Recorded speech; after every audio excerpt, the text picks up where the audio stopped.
Good evening, everyone. It's good to see you. We're so glad you're here tonight for this Ember Community Workshop. I'm Brent Blackaby, council member in District 6. Been joined by Councilmember Humbert, many colleagues and other experts tonight for this conversation. I'm really looking forward to the dialogue. Over the past few weeks, we've heard from many neighbors with questions about Ember. It's clear that as urgent as the wildfire threat is, especially after what we saw in Los Angeles in January, it's really important to take the time to hear from everyone. We need to get this right. So many of us on the Zoom meeting, including me, are being asked to implement new Zone 0 changes on our properties. This is a big ask, as we know, and we've been talking about for a few months, and it's only going to work if we're all in it together. So that's why we pushed back the timing of the City Council's next consideration of Ember until June 17th. It's why we're hosting this Zoom workshop tonight and the in-person meeting at North Sprague Community Church on the 27th. To provide that additional time, to answer more questions, and to make additional adjustments to Ember to make sure that it meets our community's needs, because we have very particular needs in Berkeley to make sure that this works for us. And we need to make sure that we're doing that while we're keeping our community as safe as possible in the process. Over 500 people have registered for the webinar tonight, and we've got almost 300 with us right now. The webinar is being recorded so people can watch it later, or if they've missed it, they can see it. So the goals tonight really is to catch everyone up. Some people are really familiar with Ember, some folks aren't, but really to provide a basic overview of what Ember is, to address some misconceptions and miscommunications about what Ember is, to allow and hear from opposing views and responses to those views, to answer your questions. And ultimately, I think the goal of everybody here is really to protect all of our homes and our families from wildfire. That is the common mission we all have. It's just a question of sort of how do we get there from here. So let me give you the roadmap for the night, the agenda. In a second, we're going to hear from the mayor, but the agenda is we're going to start by talking about the problem we're solving. And then we're going to hear a little bit more about the overview of Ember. We're going to address a lot of the concerns and questions that we've heard over the last month or two. And then we're going to open it up for Q&A to the group. And, you know, we said, I think 7:30, the program may last more like 7:45 or 8. We'll be as effective as we can with time, but also want to make sure we hear from as many people as possible. So again, thanks for being here. I'd love to introduce Mayor Ishii to kick us off and get us started. Mayor, thanks for being here, and over to you. Hi, folks. Good evening. I'm so happy to be here with you. Mayor Ishii here. I'm really glad that we're able to take this time to be together. You know, I know that some of you are very excited about this work, and I've been hearing from you about how you're ready to go or you're already doing the work, and that's awesome. And I've also heard from folks that they're feeling a little bit scared and uncertain. And so I'm really glad that we're going to take some time, be able to answer some questions. My mother lives in Southern California, and she's had to evacuate now at least a couple of times. Because of wildfire, and she has to make some of these changes that we're talking about today. And I know that that's been really tough for her. So that's been really a guiding light for me in thinking about how can we make this easier and more accessible. We really want folks to feel very supported in this process because we recognize that it's hard. So we hope that today, you'll be able to get a better sense of things, hear from some of our experts, and I'm going to introduce them to you now. So we have Dr. Stephen Quarles, who is a home fire protection expert, advisor emeritus at the University of California, former chief scientist at the Insurance Institute for Business and Home Safety for Wildfire and Durability. We have Chief Dave Winnacker, who's our assistant chief for the Berkeley Fire Department. Of course, our Chief David Sprague, second generation firefighter and fire chief for the city of Berkeley. And last but not least, we also have Assistant Chief Colin Arnold, who has worked for the fire department for over 10 years and is currently in charge of the Wildland Urban Interface Division. That's the WUI. And of course, as you saw, we have Councilmember Blackaby. We also have Councilmember Shoshana O'Keefe and Councilmember Mark Humbert here this evening. So I want to just give a big shout out to them and a thank you to all of our staff who really make these events happen. Passing it back to you, Councilmember. Thank you, Mayor. Appreciate it. So before we dive in, just a couple of thoughts. Really what we're talking about with Ember, and as we hear tonight, what is being proposed by the department is really in alignment with what the state's Zone 0 requirements are. We've seen those draft regulations. We saw the updated version this last week. It's also in alignment with what insurance industry expectations are for homes that are in the very high fire hazard severity zone. We expect that the final regulations from the state are going to be issued in the coming weeks and sort of implemented by the end of the year. So one kind of word as we get started is a lot of what we're talking about is coming to us one way or the other. And really our effort here is to sort of get ahead and start down the path so homeowners know what is coming, extend that timeline for the time that it's going to take to do the work, but really be congruent and in alignment with what the state and the insurance industry are expecting of us. But if that guidance does change, if the science does evolve further, Berkeley will certainly revisit our standards. We're not intending this to be rigid, permanent, forever, and not changing, but evolve as experience and the understanding changes. That said, we do need to start somewhere with what experts are telling us is the most effective. Coming out of what we saw in Los Angeles, we know that urban wildfire can happen almost anywhere. And here in Berkeley, we have 1,800 homes in the very high fire hazard severity zone, say that a few times, among the highest risk in the state. As elected leaders and as our fire department who will be with us shortly, we want to keep everyone living in this area as safe as possible and do the best we can to balance the ask with the risk. It is a big ask, but it's a big risk and it's going to require collective effort to address it. No one's eager for these changes. I'm not. My family and I live in the Grizzly Peak mitigation area.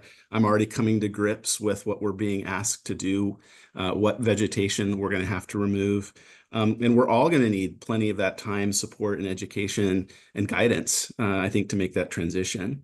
Because what I do on my property is going to make me safer. It's going to make my family safer, but it's also going to make my neighbors safer. And that's really what makes this a team effort.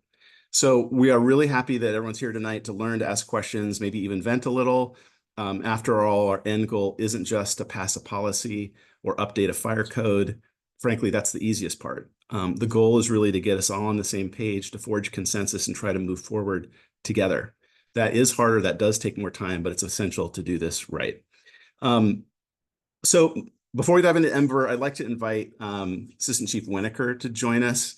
And I thought a good place to start is really to talk about the problem that Ember is trying to address, because I think we all have slightly different mental models of what a fire that contacts Berkeley, what that might look like, because I think it helps us to understand what Ember is being proposed to do. If we think about the problem and then see the solution in those terms, I think that helps. So Dave, I'd love if you could just spend a few minutes to talk a little bit about that and what our first contact with a fire would likely look like. Thanks.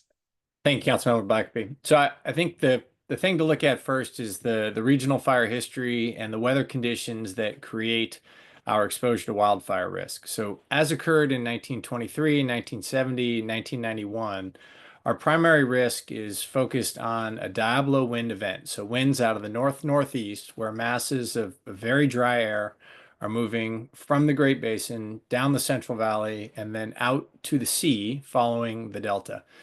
We have exposure to these winds throughout the fall and winter months. In fact, we had one a week and a half ago, Sunday and Monday. There were sustained 30 mile an hour, low teen relative humidity winds coming down valley. However, those winds were not associated with cured fuels, i.e. vegetation that had gone dormant, had not seen rain for 6 months or more, and as a consequence had very low live fuel moistures, and the dead fuels were available. And those were the conditions that allowed the 1923 Berkeley fire and the 1991 fire to rapidly move out of the parklands or the watershed lands to our east, over the hills, and then achieve downslope alignment with very strong winds. So that fire is going to spread through two ways. One is ground component. That is where fire moves from one vegetative item to another in a linear manner, primarily driven by convective and radiant heat, so that you see fire spreading item to item on the ground. And as those things burn, they create embers, or technically firebrands, which are flaming vegetative material that are carried aloft by the convective column and then are flattened out or hammer-headed by the strong winds and can be blown, in some cases, a mile or more in advance of the main body of fire. So a fire coming into the city of Berkeley from the east is going to burn through the vegetation in the parklands and the watershed. However, as it encounters the eastern edge of the city of Berkeley, there are a series of either non-burnable features or maintained fuel modification zones that significantly reduce the direct risk of ground component fire, specifically Wildcat Canyon Road and the associated fuel break that's built on the east side of that, Lake Anza, the golf course, and some of the other features in that area that break up the continuity our homes have to vegetation. So that for the majority of homes in the city of Berkeley that have exposure to wildfire risk, that exposure is going to come in the form of flaming embers or firebrands carried in advance of a fire's, the main body of fire. And Hannah, if you could play the video, please. As shown in this video, when a home is exposed to ember attack, there are several points of vulnerability. And the home on the right here has zone 0. It has nothing combustible within 5 feet of the structure, meaning that as the mulch and the other combustible ground cover burn, producing 4 to 6 inch flame lengths, give or take, and igniting some of that vegetation around the structures, because of the non-combustive zone 0 in the example on the right, that vegetation is now separated from the structure so that home hardening, replacing of the vents with 1/8 inch or finer mesh, screening of the gutters, removing vegetative debris from the roof, and a Class A roof assembly becomes highly effective because the home is now protected from ground component fire caused by ember ignitions, either in the yard or in the home ignition zone. So by creating that 5-foot buffer, in conjunction with home hardening retrofits, specifically focused on the vents, zone 0, replacing any fences or gates within the last 5 feet, we can fundamentally change the community's exposure to risk. And I have been asked before, and I would be the first to say, this approach is not going to be 100% effective. There will still be homes that ignite for a variety of reasons that are simply impossible to protect from at community-wide scale. But the question here is one of quantity over time, and that is are there more homes burning at a given time than there are firefighters available to respond to that home to prevent it from burning other homes?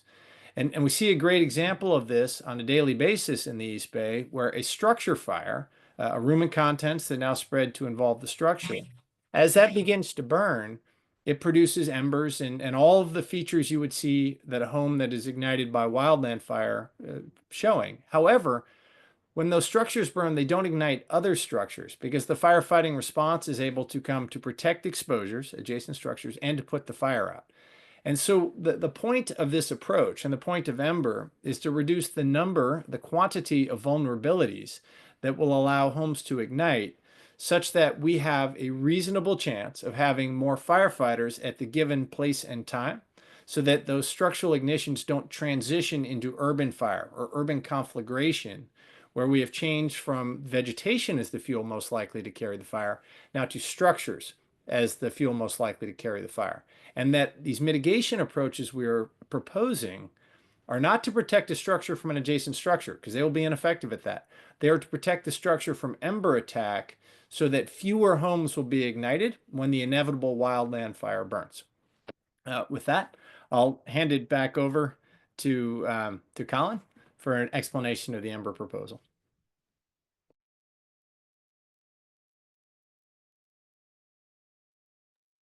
Muted, Colin. You know, you figure after 2 years of Zoom, you would have gotten that figured out. So good evening. Hey, thanks a lot for everybody's time tonight. I really appreciate the opportunity to do this again. And I also want to say that I appreciate where everybody's coming from tonight. I think we're talking to residents that are well aware of the wildfire risk. They have lived through these events. They've lived through these wind-driven events. They've lived through the threat of wildfire. They're also living through the loss of home insurance, increase in rates, no recourse for action. And so I think there's noticeable frustration. And I want to point out that if you haven't had a chance to see it, what I'm going to do in the next 15 minutes is try to fire through what's normally an hour-long presentation. So if you hadn't had a chance to go back and watch the February 11th presentation to council or watch the PBS special weathered, please do, because what we're going to do here is not do that justice. However, I want to share that what we're proposing to do here is directly address the challenges that folks are facing in the hills, both in terms of fear of one of these events, what we can do about it, and what we can do to create recourse for some of the insurance challenges that we've had. So I think while everyone here is probably aware, it bears repeating that we have all witnessed catastrophic events a number of times in the last few years, and they're getting consistently worse. LA was just the most recent example, but you can see any number of large loss wildfires here in California or in the Western United States or in Hawaii that have had significant impacts, whether that's lives lost, structures burned, financial loss. And so it's pretty clear that what we've been doing is not effective. So what can we do differently? And I think Chief Winnacker mentioned the challenge that we have in front of us during one of these events. And I'd like to talk just very briefly about what we do to address that challenge. And we can look at it in three different phases. We have what happens before the event, when we have forecasted weather, and when we have an ignition. Ahead of the event, it's important that we disrupt contiguous fuel pathways. Chief Winnacker mentioned how that is occurring over to the east of us in terms of Tilden Park, in terms of the golf course, Lake Anza, and some of the fuel mitigation. But he mentioned embers. When these embers blow into our neighborhood ahead of the event, it's important that we look at how those embers are going to land around our structures, what we can do to prevent ignition, and when those embers hit the side of our home, what we can do to make sure those embers don't get into our home, and for the ignitions that do occur around the ground, to make sure that those ignitions don't impact our homes. And then it's important that we have a properly staffed and deployed fire department. We're very appreciative of the support from the community that has allowed us to do that, to be one of the better staffed departments in the region. When fire weather is forecasted, it's important that we identify and announce fire weather warnings early. It's important that when we have extreme fire weather conditions, that we open up the leave early advisory. It's important that during the extreme fire weather events where evacuations cannot occur at a rate that fire moves through the community where lives will be lost, it's important that we have these incredibly dangerous weather events, that residents that do have the ability to leave and be somewhere else do so. And it's important that we become more prepared during these events as well. So that includes upstaffing the engines that are most likely to be first on scene. After an ignition, it's important that we have early detection. It's important that we identify or that we notify the community quickly. It's important that an organized evacuation occurs. And here in Berkeley, we are within the state of California, which has perhaps the best mutual aid system for firefighting resources in the country, if not the world. We can have thousands of firefighters on our doorstep within a couple of hours. This gives us our best chance of minimizing fire loss. And it's important that we do our part ahead of the event to be able to contribute to that firefight. We can have, as I mentioned, thousands of firefighters here, but it takes a couple of hours to get those resources mobilized on the road and into the right locations. What happens when we don't do the work? So here's essentially where we are today.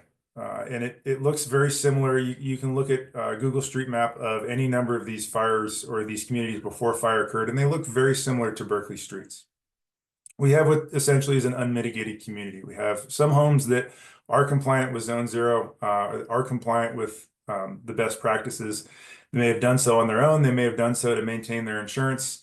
But those homes, unfortunately, are challenged because, as Chief Winnacker pointed out, when your adjacent home is less than 25 to 50 feet, the adjacent home generates enough heat to ignite even a mitigated home. And we have a number of homes that are not mitigated in an area, and we have resources that can't keep up with that firefight. It takes 4 engines, a truck, and a battalion chief. That's a minimum of 15 people to put out a structure fire. City of Berkeley can handle 2 structure fires at any given time, but to put out 10, 15, 20, 50 structure fires, that's not something that any fire department is staffed to be able to handle.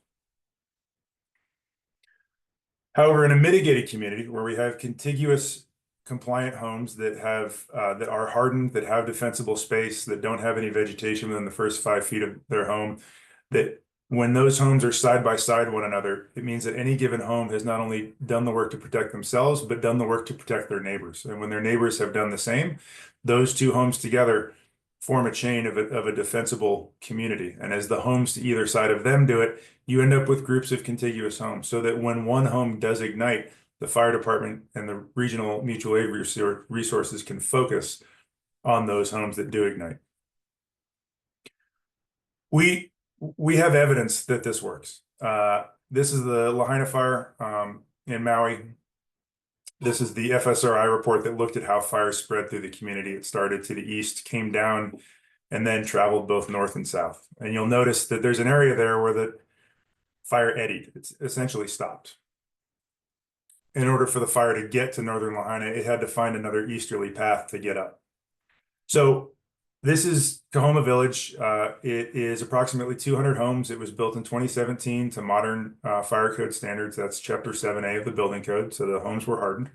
The homes had defensible space. They worked together as a community to make sure that there was no combustible vegetation between the structures, so that no one structure would ignite from embers landing in that community, igniting that structure, and then igniting adjacent structures.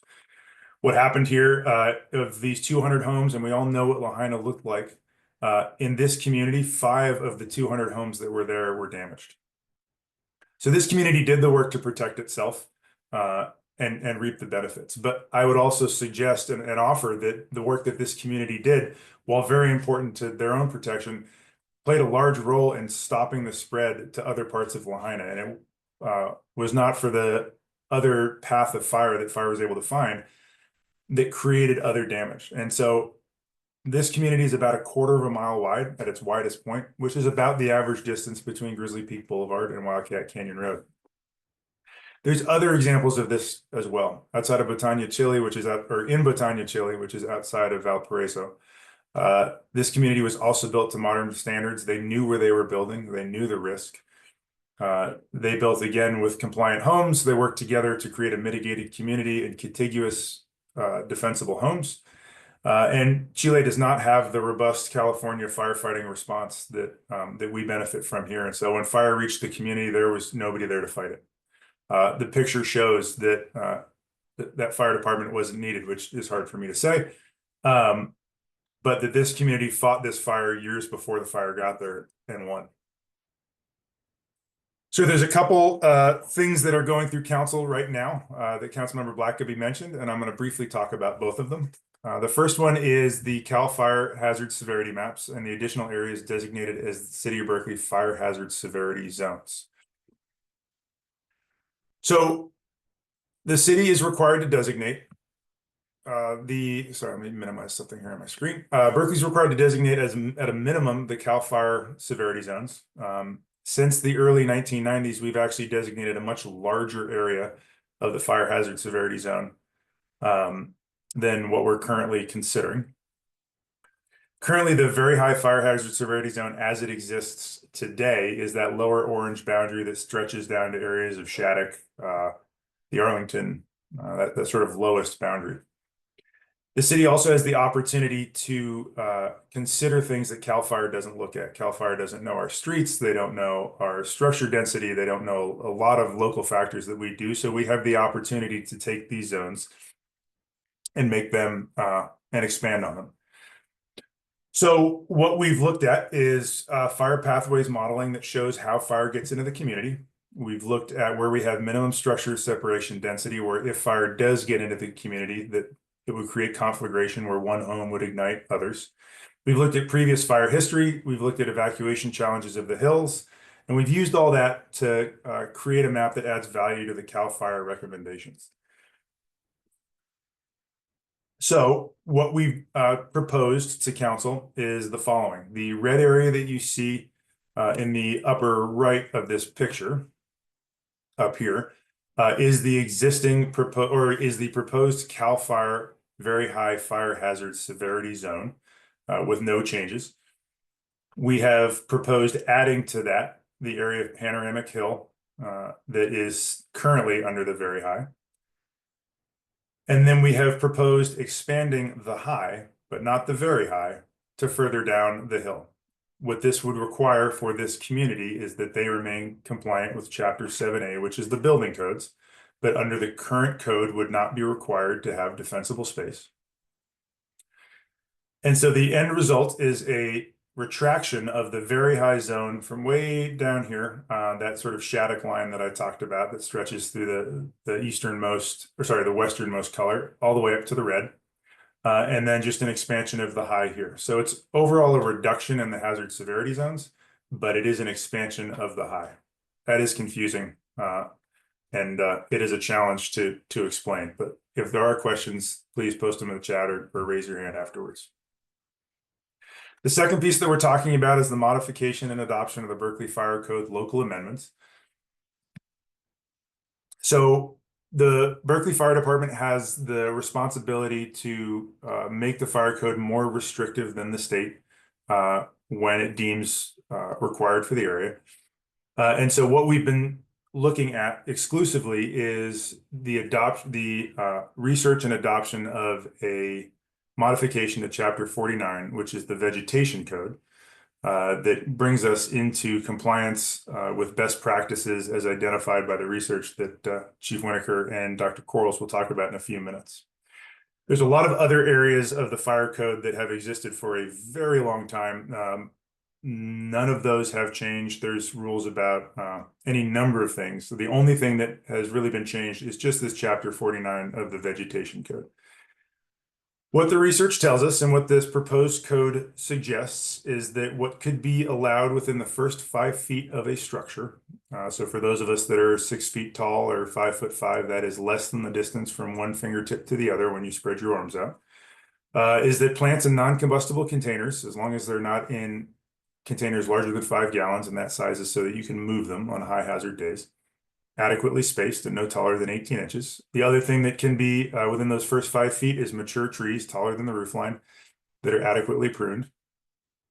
What is not allowed under the proposed code is in-ground vegetation, climbing vines, combustible mulch, new wooden or combustible fences. And we recommend removing existing parallel fences, but that is not required by this code. What would be required is only removing the first 5 feet of a fence where it touches the structure. No wood or combustible items unless they're easily movable on high fire danger days, and no tree limbs extending into the zone. They either need to be removed or thinned. What the new code does not require are any structural changes to the homes, removal or alteration of decks, does not require removal of mature trees taller than the structure, and really no removal of other trees outside of the 5 feet of the structure. And you don't have to remove or alter fences other than those 5 feet where the fence contacts the home. Chief Winnacker talked a little bit about this. There's dozens of ways of pathways for fire to spread through the community. And the reason this first 5 feet is so restrictive is that doing half of the ember hardening or half of the defensible space work does not translate to 50% increase in resistance or structure survivability. That is simply because embers and fires are opportunistic.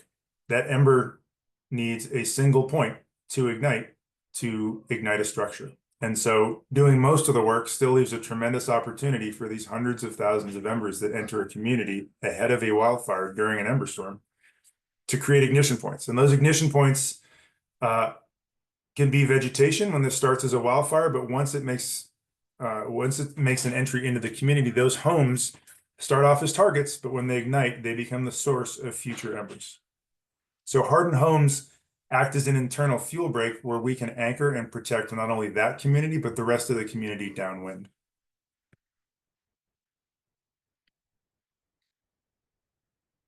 So up to 90% of ignitions from wildfires are caused by embers. This is another example similar to what Chief Winnacker showed. This one's conducted by IBHS, and Dr. Quarles can probably speak specifically to this. And this shows that a non-hardened home with no defensible space creates ignition points that ignite the home, whereas a hardened home with 5 feet of non-combustible construction or non-combustible, but a 5 foot non-combustible zone around the home does not ignite. And this is essentially what we are targeting. One more video that I'd like to share with you. This is from Balk Springs, Texas, and this talks about fences and why it's so important to replace the first 5 feet of that fence where it touches your structure. This is a vegetation fire in mowed grass. This grass was mowed down. The fire started on the side of the road and it worked its way through towards the community. What happened is the fire got into that community and contacted fences and started working along fence lines. This is where combustible fences essentially act as wicks. They are large nets that catch embercast or small fires and then start to move those fires in larger patterns towards the structure when those fences go around property lines. So the fire moves along these fences and starts to find portions of fence that travel back towards the structure, and where those fences are close to or touching structures, they start to ignite those structures. Those structures represent the largest fuel load in the hills, far more than any tree, any vegetation, anything else. The structures themselves, that's where we need to prevent ignition, not only for value, but also to prevent ignition of future structures. So you see here that fences are igniting outbuildings. Those outbuildings are generating sufficient heat to start to auto-expose the structures nearby. You'll see on the top of the screen here a master stream, which is the largest water flow that a fire engine can generate at 1,000 gallons a minute, doing very little work or being not being effective. And that fire eventually spreads back and ignites the adjacent homes. What the Ember Initiative proposes is to take approximately half of the CAL FIRE very high fire hazard severity zone, and within that zone, implement Zone 0, so nothing combustible in the first 5 feet, to be effective starting January 1 of 2026. The reason this zone is selected is it's the zone that has the highest risk to wildfire coming from the east.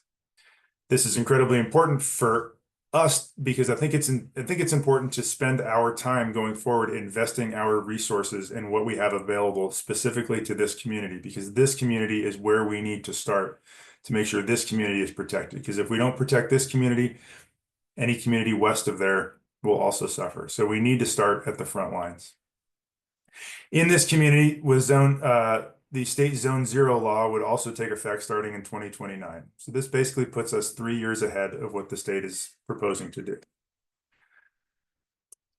What we also have available is support to get us there. What you're looking at here is the recent Grizzly Peak mitigation project. This project is removing hazardous fuels within the public right-of-way, but for homeowners within this community, we can extend that work free of charge to remove hazardous vegetation beyond the public right-of-way if you give us permission. And with that comes free plant replacement, where we will provide more fire-safe plantings that can be planted outside of those first 5 feet.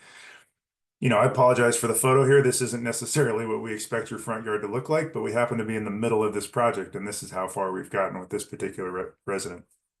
We also have a resident assistance program, which will cover the work for anyone over the age of 65, medically disabled, or low income. We are currently providing home hardening mesh, which is the most effective home hardening measure you can do, or at least the most cost-effective one. Councilmember Blackaby is working on a transfer tax rebate, so at the time of sale, some of the rebate tax can be applied to this work. And then we're pursuing home hardening grants and nonprofit funding. I just got an email a few minutes ago with 8 to 10 different state assembly bills that we're tracking that'll hopefully provide resources to get that work done. And as I close out here, I want to show a couple photos of folks that have already either done this work or are otherwise invested in it. And these are some examples of homes here in Berkeley that are already compliant, or at least most of the way compliant with the work. So we've got some really good examples of homes that are set amongst trees, that use those trees for shade and depend on them, that have still created an ember resistant zone around the first 5 feet of their structure. There's a couple examples here of some climbing vines that need to be removed on the structure. There's a barbecue in one of these that needs to be moved out of 5 feet, but they're otherwise compliant homes.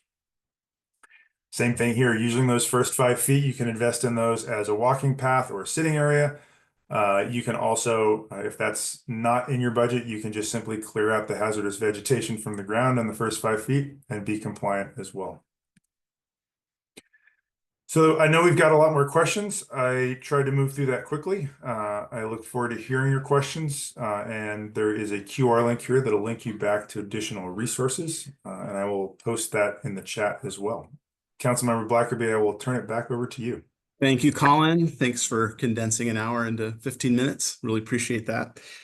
So the kind of bulk of the time really is now, we've heard kind of the problem, we've heard what the proposed solution is, but over the past few weeks, we've also received lots of questions, and there've been lots of well-articulated concerns about what's being proposed. And so I really want to sort of allow us to take a deep dive into a bunch of those areas, talk more about them. We'll hear some people who've got some opposing viewpoints that we're going to invite to kind of participate in that discussion as well. And then we'll have an open kind of Q&A at the end. So I think what we want to start with is just a clarification on the timeline. How's this all going to roll out? And I'll hand that over to Chief Sprague to take us through. Thank you, Council Member. Good evening, everybody. My name is Chief Sprague, and I'm just going to review what the timeline is for implementation. So the first reading of the ordinance already occurred at Council. Ordinance has to go back for a second reading, which is scheduled for June 17th. If Council approves that second reading of the ordinance, currently the actual legislation would go into effect January 1st of 2026. However, we don't start defensible space inspections until mid-year.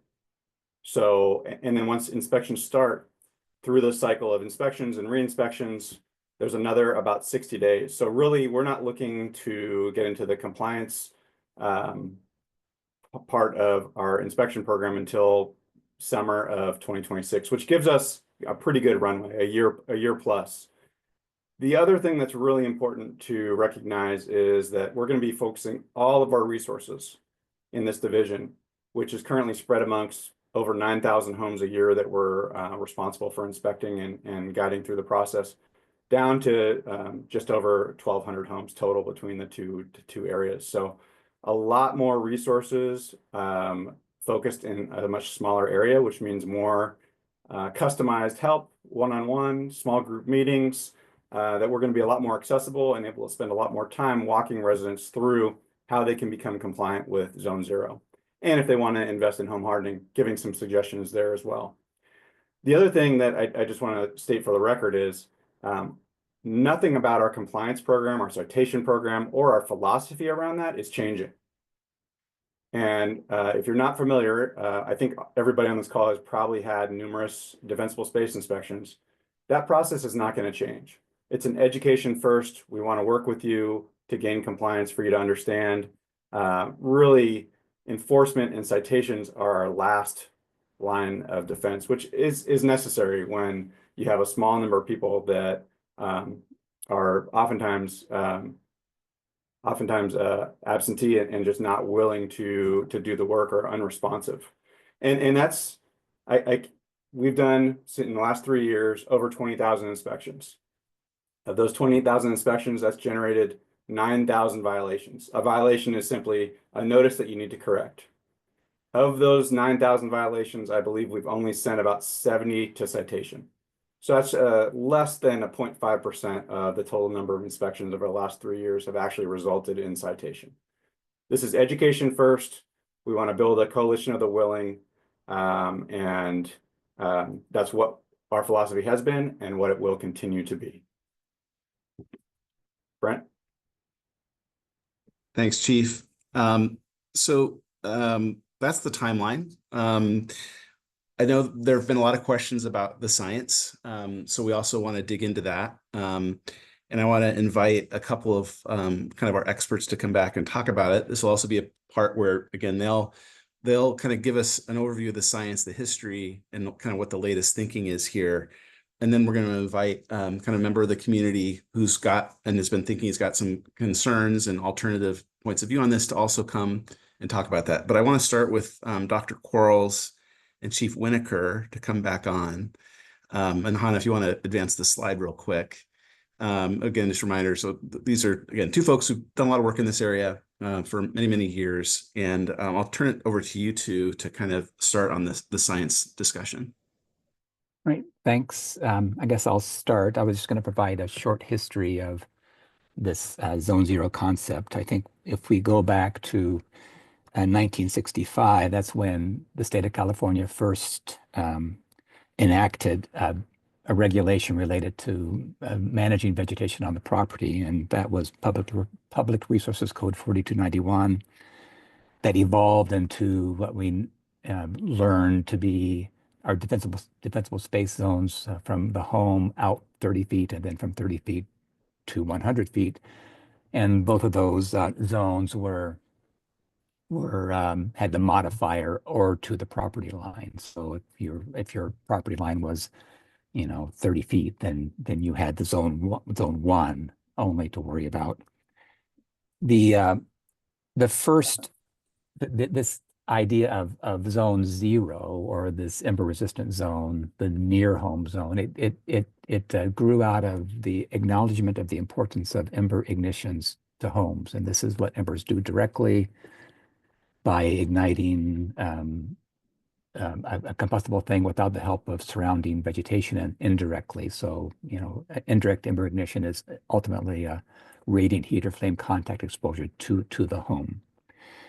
The first, and this idea of initially came out in guidance documents by educational organizations. And the first one that I know of came out in 1991, and it was focused on the Lake Tahoe Basin areas, written by a cooperative extension advisor in University of Nevada, Ed Smith, and the fire marshal of a local fire protection district up there. And they called this carved out zone A, but it was a 0 to 5 zone, and then you had your 5 to 30 and the rest, as we know. The first publication I remember seeing that pointed again to the importance of embers and ignition of homes was after a bushfire in Australia, a 1944 fire, and the subsequent 1945 post-fire report. There have been a number of post-fire reports that have pointed to the importance of ember ignitions to homes. You can read publications that list anywhere from 50 to 90% of home ignitions were related to embers. And I think you have to take that into this direct and indirect ignition scenarios that I briefly talked about. So as I said, it was initially through guidance documents. So University of Nevada Living with Fire program were the first to sort of start talking about this 0 to 5 foot zone. University of California Cooperative Extension picked up on it and say the early 2000s. NFPA Firewise program picked up on it in 2014 or so. And they called this zone the immediate zone. And other educational organizations have done that. IBHS has done that as early as the early 2010s. The first legislation was this California Assembly Bill 3074 in 2021. And it's maybe a nit, but the regulatory authority for landscaping things is the Board of Forestry and Fire Protection. The regulatory authority for the built environment, the home, is the State Fire Marshal's office. So you have these two things, and they meet. They meet at the home boundary. And anyway, so Board of Forestry has been working on language. It's sort of it became delayed until the Southern California fires recently, and the governor said to finish it, and that's sort of where we are right now, working on the language of it, and as has been indicated, Berkeley is sort of mimicking what the draft language is for the coming out of the Board of Forestry. I think at this point I'll pass it to Chief Winnacker, and he can talk more, and I can join as needed. Thank you very much, Dr. Quarles. I think one of the things that's important to recognize as we look at the history of defensible space and how it has evolved over time, when it was enacted in 1967, it was originally intended to protect the grass, brush, and timber covered land of SRA with economic value from structure fires, right? So it was intended to keep homes from burning the surrounding landscape. And over time, it evolved. And one of the great challenges we have, as people have pointed out, is that the standard was never written with dense urban environments in mind, because dense urban environments weren't seen as having exposure to wildfire. That was a sort of a one-off thing that we had largely marshaled through investment in our firefighting response, as well as building code standards, specifically the ban of wooden roofs that came out of the lessons learned from the Los Angeles fires in the 60s, and specifically the 1991 firestorm, where Assemblymember Tom Bates from Berkeley authored the Bates Bill that, among other things, led to the introduction of Chapter 7A as a building code requirement in 2008. And one of the things that is particularly challenging in this space is that, as Dr. Quarles pointed out, the California Board of Forestry is responsible for establishing statewide defensible space standards, i.e., things that manage the landscape and the vegetation beyond the exterior wall of the structure. However, it's the Office of the State Fire Marshal, a separate state entity, that is responsible for establishing the building code requirements. And building code requirements can only be required when there's a permit-causing event. You are building a new house, or you're rebuilding a house in a manner that's classified as new construction. And so one of the challenges, as has been pointed out by many here, is that the science that clearly supports defensible space is intrinsically coupled to the science that supports defensible space and home hardening. And if you have not replaced the vents, if you do have a wood shake roof, and you only carry out the vegetation reduction measures around the house, your results will be better than it was, but they will be necessarily limited because it's an ensemble approach. And that's really what the science, specifically National Institute for Science and Technology, Technical Note 2205, written by Alex Marangides, that studied in great detail the after effects of the Camp Fire in Paradise in 2018. And from that study, and included in that report, they established the HMM, the Hazard Mitigation Methodology, that represents the full ensemble of risk reduction activities that can occur. That was further reinforced by additional testing, scientific research, and field testing carried out at their facility in South Carolina by the Institute for Business and Home Safety, that through a series of experiments established that 5 feet was the number at which the flux, the watts per meter squared over time of burning cribs, were diminished to such a degree that home ignition was much less likely. Now, that's not to say there are no circumstances under which things beyond 5 feet could ignite a home, nor is it to say there are no circumstances under which that distance could be less. But as a general standard, 5 feet was the distance at which there was sufficient shielding by distance of removing the source, the thing that is burning, from the home, so that convective and radiant heat were less likely to ignite the home.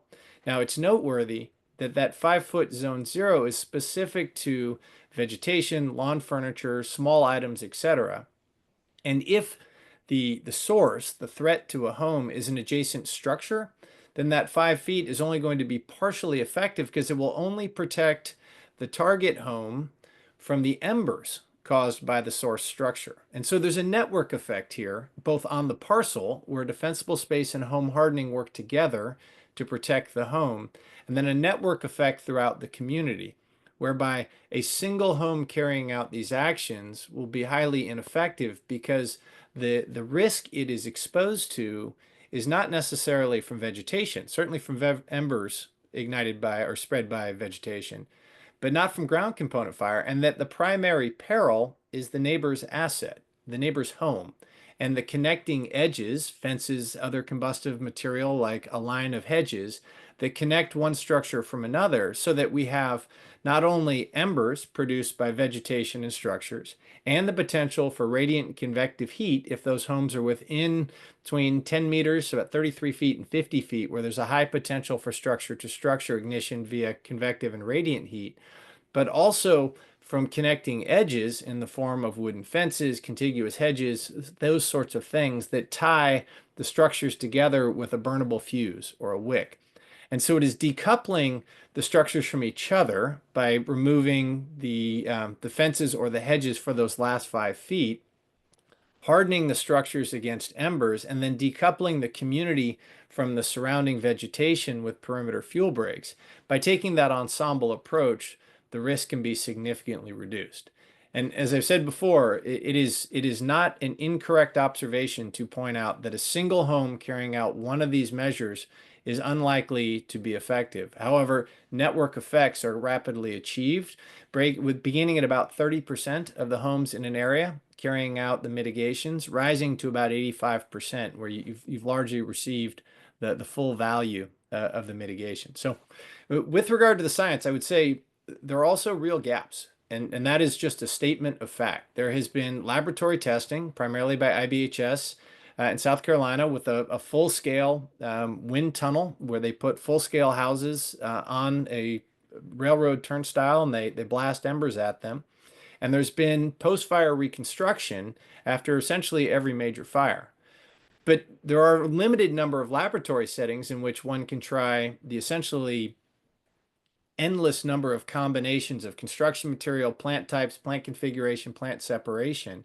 And there has yet to be a fire that occurred in a community where we had 2 critical factors. One, pre-fire on the ground assessment that gave parcel level ground-based detailed data to show what was on and around each home before the fire, the type of vents, whether or not there was material next to the home, such as boxes, hay bales, combustible material that wouldn't otherwise have been present. And we also don't have essentially an unblinking eye in the sky from either aircraft or low Earth orbit satellites that were able to watch the fire progression with appropriate granularity to see the manner in which structure to structure ignition occurred. So that it is unknown whether structure A ignited structure B or structure B ignited structure A. We just know where the fire ended up.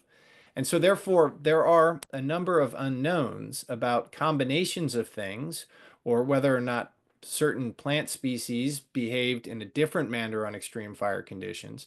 Right? A lot of that is simply unknown, resulting in gaps in the current science. But what we do know is that from crib testing conducted by NIST and IBHS, if there is a mass of burning material within 5 feet of the structure, that structure is more likely to ignite.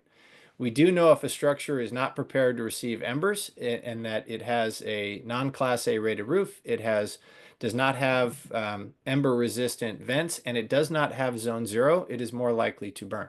Now, over time, we will know more. Certainly, low Earth orbit satellites through FireSat will be up in 2028.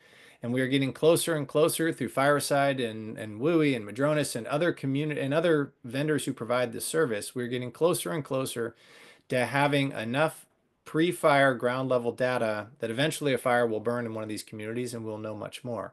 But today, the current state of the art is that zone 0 reduces the probability of ignition from structures, and the zone 0, when combined with ember resistant vents and Class A roofs, make structures highly resistant to ember attack. Thanks, Chief. Thanks, Dr. Quarles. I know there's a lot of information here, a lot of research, some gaps, and we're doing kind of the best we can based on the best knowledge that we have at the time with the guidance of where the state is kind of coming out and where the insurance industry is coming out.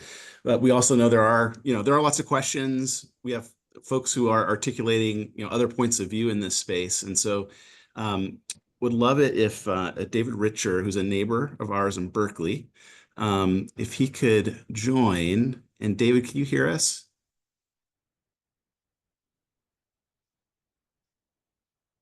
David, are you there? Councilmember, you might need to unmute. Oh, and Lori, can you unmute David if you found him? Yes, I've unmuted. Thank you. Oh, great. Here, And Chief and Dr. Quarles, don't go away because I want us to kind of have a conversation. But David, go ahead. If you take a minute or two, if you want to kind of articulate kind of some of the concerns you've got and questions, we'd love to kind of take a few minutes here to talk about that. Certainly, I really appreciate it. And first, I want to applaud you and the fire department for advocating fire safety. It's something that we are very concerned about. And I want to thank you for the new information that you sent out today. But the point I want to make is I believe it's the city council's job to balance all of the safety impacts that affect us, not just fire alone. I'm a 20-year-old Berkeley resident. I live in the CAL FIRE very high fire zone, and I'm speaking for myself and concerned neighbors that I've talked to, and also in conjunction with the Alliance for Practical Fire Solutions, which was recently formed to pursue mitigation based on integrated safety measures and common sense approaches to avoid the allure of oversimplified solutions. Berkeley, we feel, is unique and something that's worth fighting to preserve. The prominent pain points that I've heard from my neighbors are costs, timelines, structural damage, land stability, and overwhelmingly a concern about environmental damage. In short, if we rush based on fear of fire alone, we can cause irreversible unintended damage. There have been UC Davis studies that show that some vegetation can actually have a protective effect, and I was very glad to see you emphasize that mature trees are permissible and can provide some protection. We're lucky that our annual precipitation here is higher than some of the areas that you highlighted today. And the Ember FAQ that you sent today points out that simplicity of the code is the real reason that you're trying that the rules have been written in such a way for clarity. And I think Councilmember Blackaby's email today mentions that you're looking into a mechanism for site-specific code modifications and appeals. And I have many questions about how the appeals process could work so that we could have a long-term integrated vegetation plan for Zone 0 homeowners. But I won't ask those questions now. The question I want to ask is, thank you for the fire science. What people want to know is the other science. What structural and environmental experts say about the ancillary damage that Ember could cause? Reducing Berkeley's tree canopy can degrade air quality, increase sound pollution, lower our ambient moisture levels. And with our smaller lot sizes, Zone 0 is likely to affect a greater percentage of our overall land area compared to some of the other regions. Councilmember Blackaby, your office told me 10 days ago that you were researching whether an environmental review is legally required. We believe at the scale of this proposal that it is necessary information for the city to have in order to make an informed decision about all of the effects. Could you please tell me what the status of compiling an integrated environmental impact data is? Let me hand to Dave a little bit to talk about, and Steve also, to talk about the kind of this, if there is a trade-off between kind of what we're asking for in Zone 0, the broader environmental kind of components of this, how, vegetation on other parts of the property can play into any kind of a few of those levels of that question would be great if you had a moment. Thank you. I'll take that. Yeah, first shot at that. So a couple of things. One, certainly agree that large-scale tree removal would fundamentally change the character of the Berkeley Hills, would change, type conversion always comes with ripple effects, many of which would be unintended. And emphasizing that trees, that Zone 0 only goes out to 5 feet. And within that 5 feet, trees are allowed. They have to be trimmed, maintained so that they have an air gap and there is a separation between the canopy and the ground or ground cover, because a crown fire, that is a fire that runs from treetop to treetop, is primarily limited to the conifer forest and extraordinarily unlikely in either an oak savanna or the Mediterranean counties of California. So from a wildfire spread perspective, trees are generally not the problem. And where trees are the problem, and there's certainly some species-specific concerns around Monterey pines and eucalyptus, but generally speaking, where trees are the problem, i.e. the fuel most likely to carry the fire, the mitigation is not to remove the tree, which in some cases can be harmful by encouraging increased ground fuel growth, light flashy fuels, grasses specifically, that wouldn't grow under an intact canopy. But the solution is to maintain those trees in a manner that the canopy is separated from the ground or ground fuels, and that ladder fuels have been removed so that fire doesn't have the opportunity to climb into the canopy. So from my perspective, many, if not all, of the fire safety goals that we seek, specific to the Berkeley Hills and specific to the environment, the fire environment in which we live, can be achieved without tree removal, with a few exceptions. And those are largely associated with either trees that are unhealthy, diseased, dying, or have some very unique nature. A good example would be a tree that has fallen down is now growing, and is growing now from a horizontal trunk. There's simply no way to limb that tree up.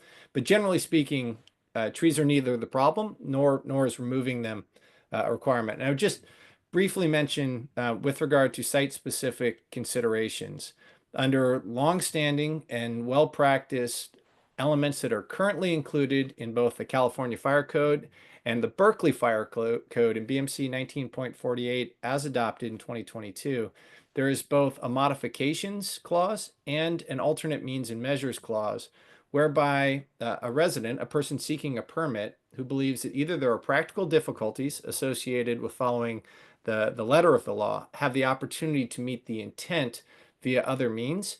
And that process is well exercised. We checked today between the building official and the fire code. 12 of those have been received over different issues in the last year. So that is a mechanism that occurs today that would allow a resident who believed they had either site-specific concerns or specific construction features, had habitat or concerns about erosion and sedimentation of surface waters, could address those. Lastly, with regard to the EIR, the CEQA categorical exemption 4 subsection I categorically exempts vegetation management within 30 feet of a structure extended to 100 feet of a structure with filing of a notice of exemption for wildfire safety. So that's well-established state law with regard to defensible space under CEQA. Great. Thanks, Chief. I'll also say on the exemptions piece, we're going to talk about that. We have a separate little section, and Councilmember Humbert will cover that briefly as well. We'll hit that again in a few minutes.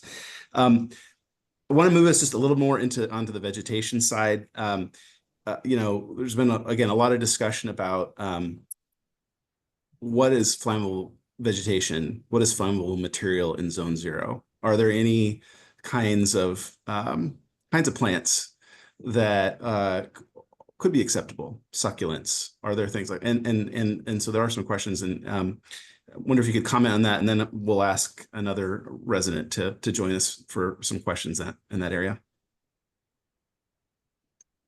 Chief, or Quarles? Okay, Sure. Chief. Either way. Please.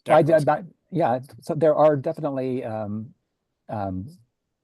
types of fuels that are less of a problem. All vegetation is combustible, and I think it's really whether the heat from them, should they ignite, are sufficient, or how hard is it to get them to ignite, and some are difficult.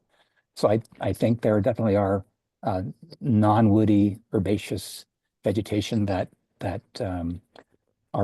would be perfectly fine. I think these are the types of vegetation that you can't expect too much of them, except to look good, maybe because they're low growing and because they're non-woody, they can't get very tall. And I think that the things you need to look at are characteristics of vegetation. So if you have like ice plant as an example, just looking at the face of it, it looks like it could be a fine thing to have, but if you open it up, it has a lot of dead things underneath it. So you need to just be aware of the characteristics of vegetation that would make it be problematic.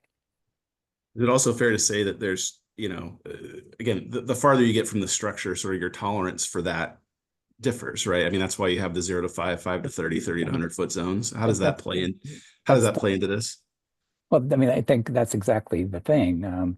The further away from the thing you care most about, your home, I'm assuming, the more flexibility you have in terms of what you can have. And that situation, what you want to develop is discontinuity of fuel, so that should any one island of fuel ignite, it can't burn all the way, or there's no pathway to the home. And the further away, the more woody you can be. But that's sort of just because of the heat that can be generated. You have just a further distance to go, and coming back to this fuel continuity thing. You don't want that. Yeah. Chief, go ahead. One of the other great challenges with things planted near the home, there's really three parts to it. The first is what condition it will be in at a later date. You can see things that are low growing and herbaceous and well irrigated that in a well irrigated state under perfect conditions would be unlikely to burn. However, given enough exposure to heat and enough time, everything will burn at a certain point. There's then the challenge of whether or not in time that material will grow and die and create its own dead material, its own duff and litter that could carry fire, notwithstanding the green nature of the rest of the plant. There's the second problem of material catching leaves, needles, material from other plants outside of zone 0. And so by creating that rough edge, you can see a lot of blown material accumulating. And given that our wildfire risk is almost exclusively limited to a high wind day in the fall, it's pretty easy to picture how surrounding trees and other vegetation can be dropping their leaves, which then accumulate in that herbaceous vegetation and form a receptive fuel bed where embers can land. And then the last challenge is that things that are rough and so forth can catch embers. So now we have, and this is a great experiment in the fall after a wind event, is to walk around your house and look for where leaves and needles have accumulated. And normally you will find them if you have, say, garbage cans against the house, or you have an interior corner that creates an eddy. Where leaves blow and accumulate, embers will blow and accumulate. And so anything that is there that can capture them, that reduce the ease with which that material will pass through, or the ease with which that material can be maintained, right? Open space is much easier to maintain free of duff and litter than something that has things growing in it. And then lastly, really becomes an enforcement challenge in that there are plants that look very similar and have fundamentally different combustive characteristics. And so then if you have opened the door to things can be planted there, you have opened the door to an endless number of judgment calls about what is allowed, what manner in which is allowed, and you have no certainty, both for the resident or for the person who's attempting to enforce this. It is also not in keeping with best practice with regard to vegetation under certain conditions. Just about any vegetation will burn. And so we start to degrade the value, and we can end up in a very unhappy middle space where we have carried out major change at scale, and we've achieved very little benefit because that change was done in a manner that carried forward a significant vulnerability. Great, thanks. Rhonda Gruska, I know this is another area Rhonda has expressed a lot of interest and concern about. And Lori, if you can find Rhonda and allow her to chime in here and add some comments and questions. Rhonda, can you hear us? If you're there, just let us know. Rhonda, are you there? If not, we can also get you. The mute button just appears only when she gets added, so she may not know yet. Oh yeah, unmute if you get a Am second, I Rhonda. here? Yes, we got you. Go for it. Yay! Thank you. Yeah, Thank take a minute you. or two, and then we're going to move on to some other areas. But I wanted you to have a chance to add some thoughts here. Sure, I appreciate it. Thank you, Councilmember Blackaby, and Mayor Ishii. Thank you for being here as well, and everyone else. I know this is your evening, so we appreciate your time. I'm also with the Alliance for Practical Fire Solutions, and I really appreciate Assistant Chief Winnacker, your comment about emerging and evolving science. And I want to address that. That's something that we're very, concerned about. The evolving science that inform the decisions that are being made to protect Berkeley from a catastrophic fire. I'm also aware, of course, the fires in LA, because that was an urban conflagration. There's a lot of information coming out of that disaster as we speak. So what I want to address is that the fire officials in LA, when you look at what they have said about that fire, they are of the opinion that nothing could have stopped the fires because the conditions were so dry and brittle. Now, the Ember proposal would remove approximately 87.6 acres, which equals 66 American football fields, if you need a visual, of lush green plants and trees that provide moisture, shade, habitat in our neighborhoods, increasing the tendency for this area to become more dry and arid. So, as the evolving science points to all the problems of dryness and aridity all over the world in creating fuel for wildfires, how does removing vegetation that contains up to 95% water and also helps capture and maintain moisture in the area of Zone 0, right around our homes, address the concerns about dryness and aridity as opposed to exacerbating conditions that lead to catastrophic fires? Thank you, Rhonda, and I'll hand that back to the chief. I just one point I would make, and I'm not sure of your unit of measure, but live fuel moisture goes up to 300%. So a 95% live fuel moisture is approaching critically low and highly capable of carrying fire.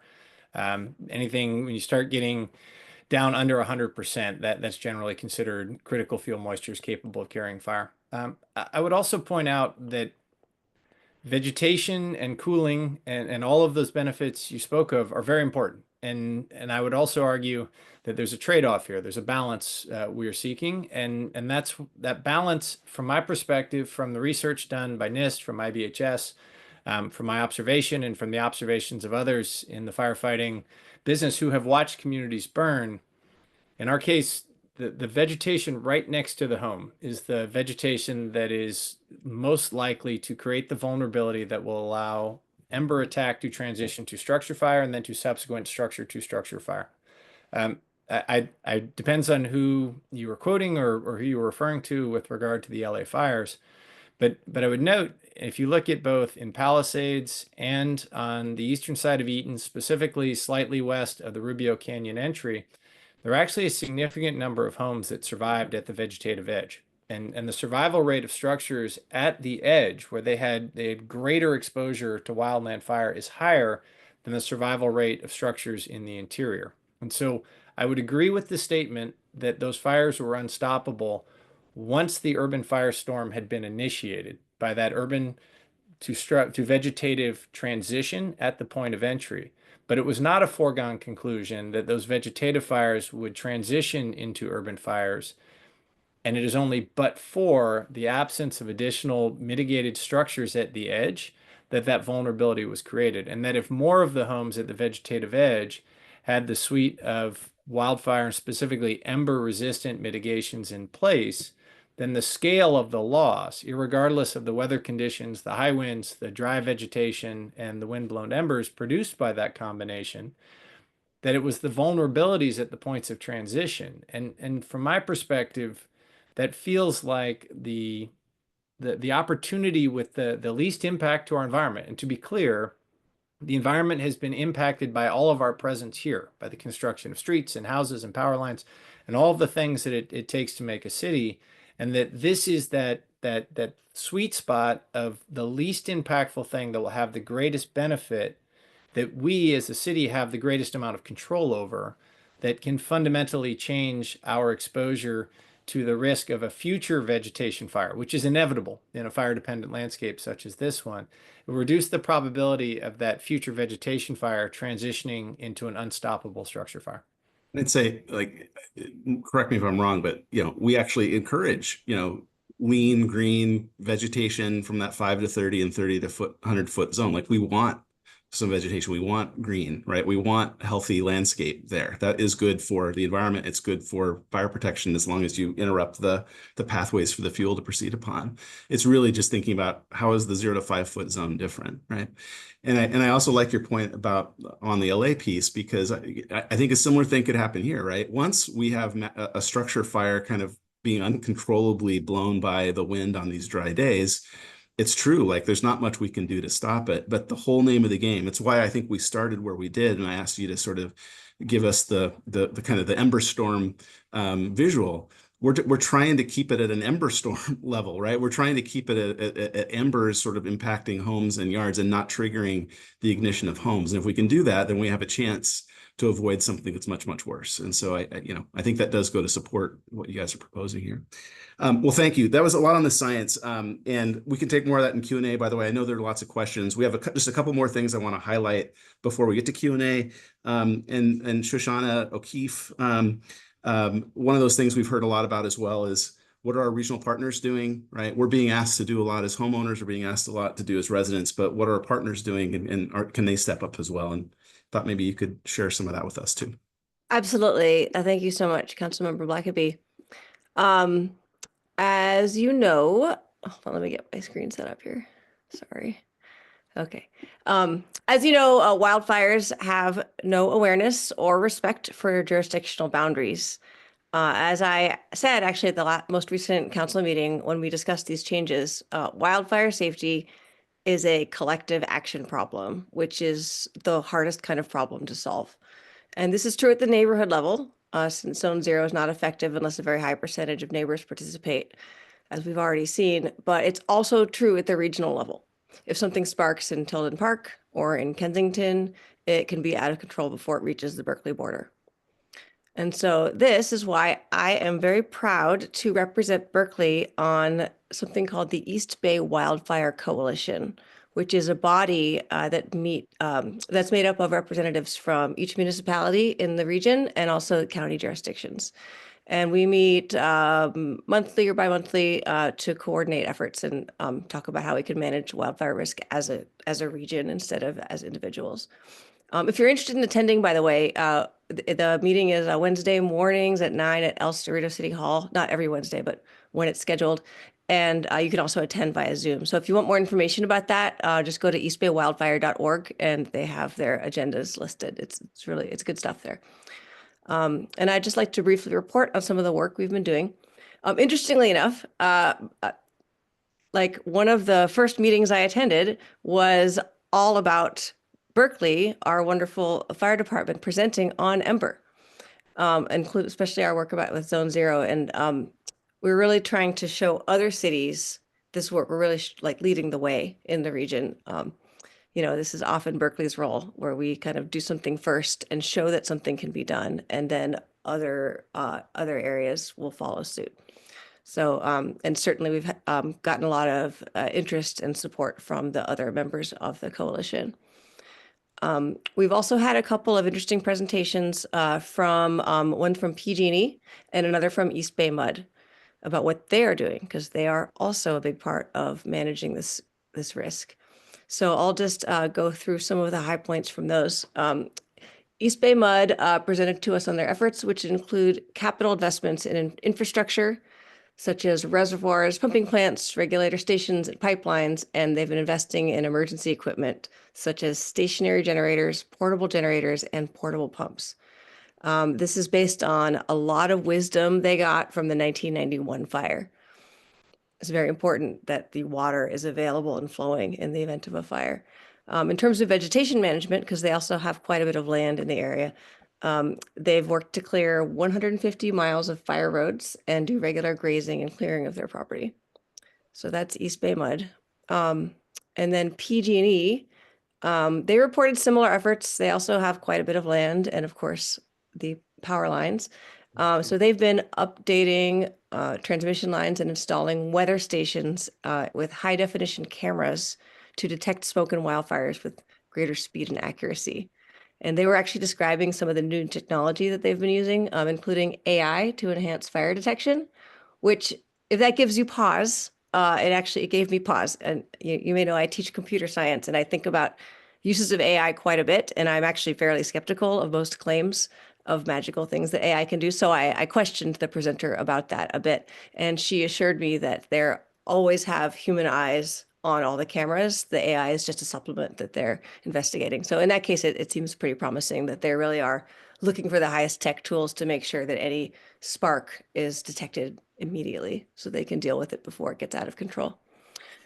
They have also installed power safety line equipment on 44,000 line miles that can shut the power off within 1/10 of a second if a hazard is detected. Now that's a big number, but remember this is PG&E, so this is not just in the immediate area. This is larger in Northern California area. And this is all very good. Both East Bay Mud and PG&E are doing exactly what they should be doing.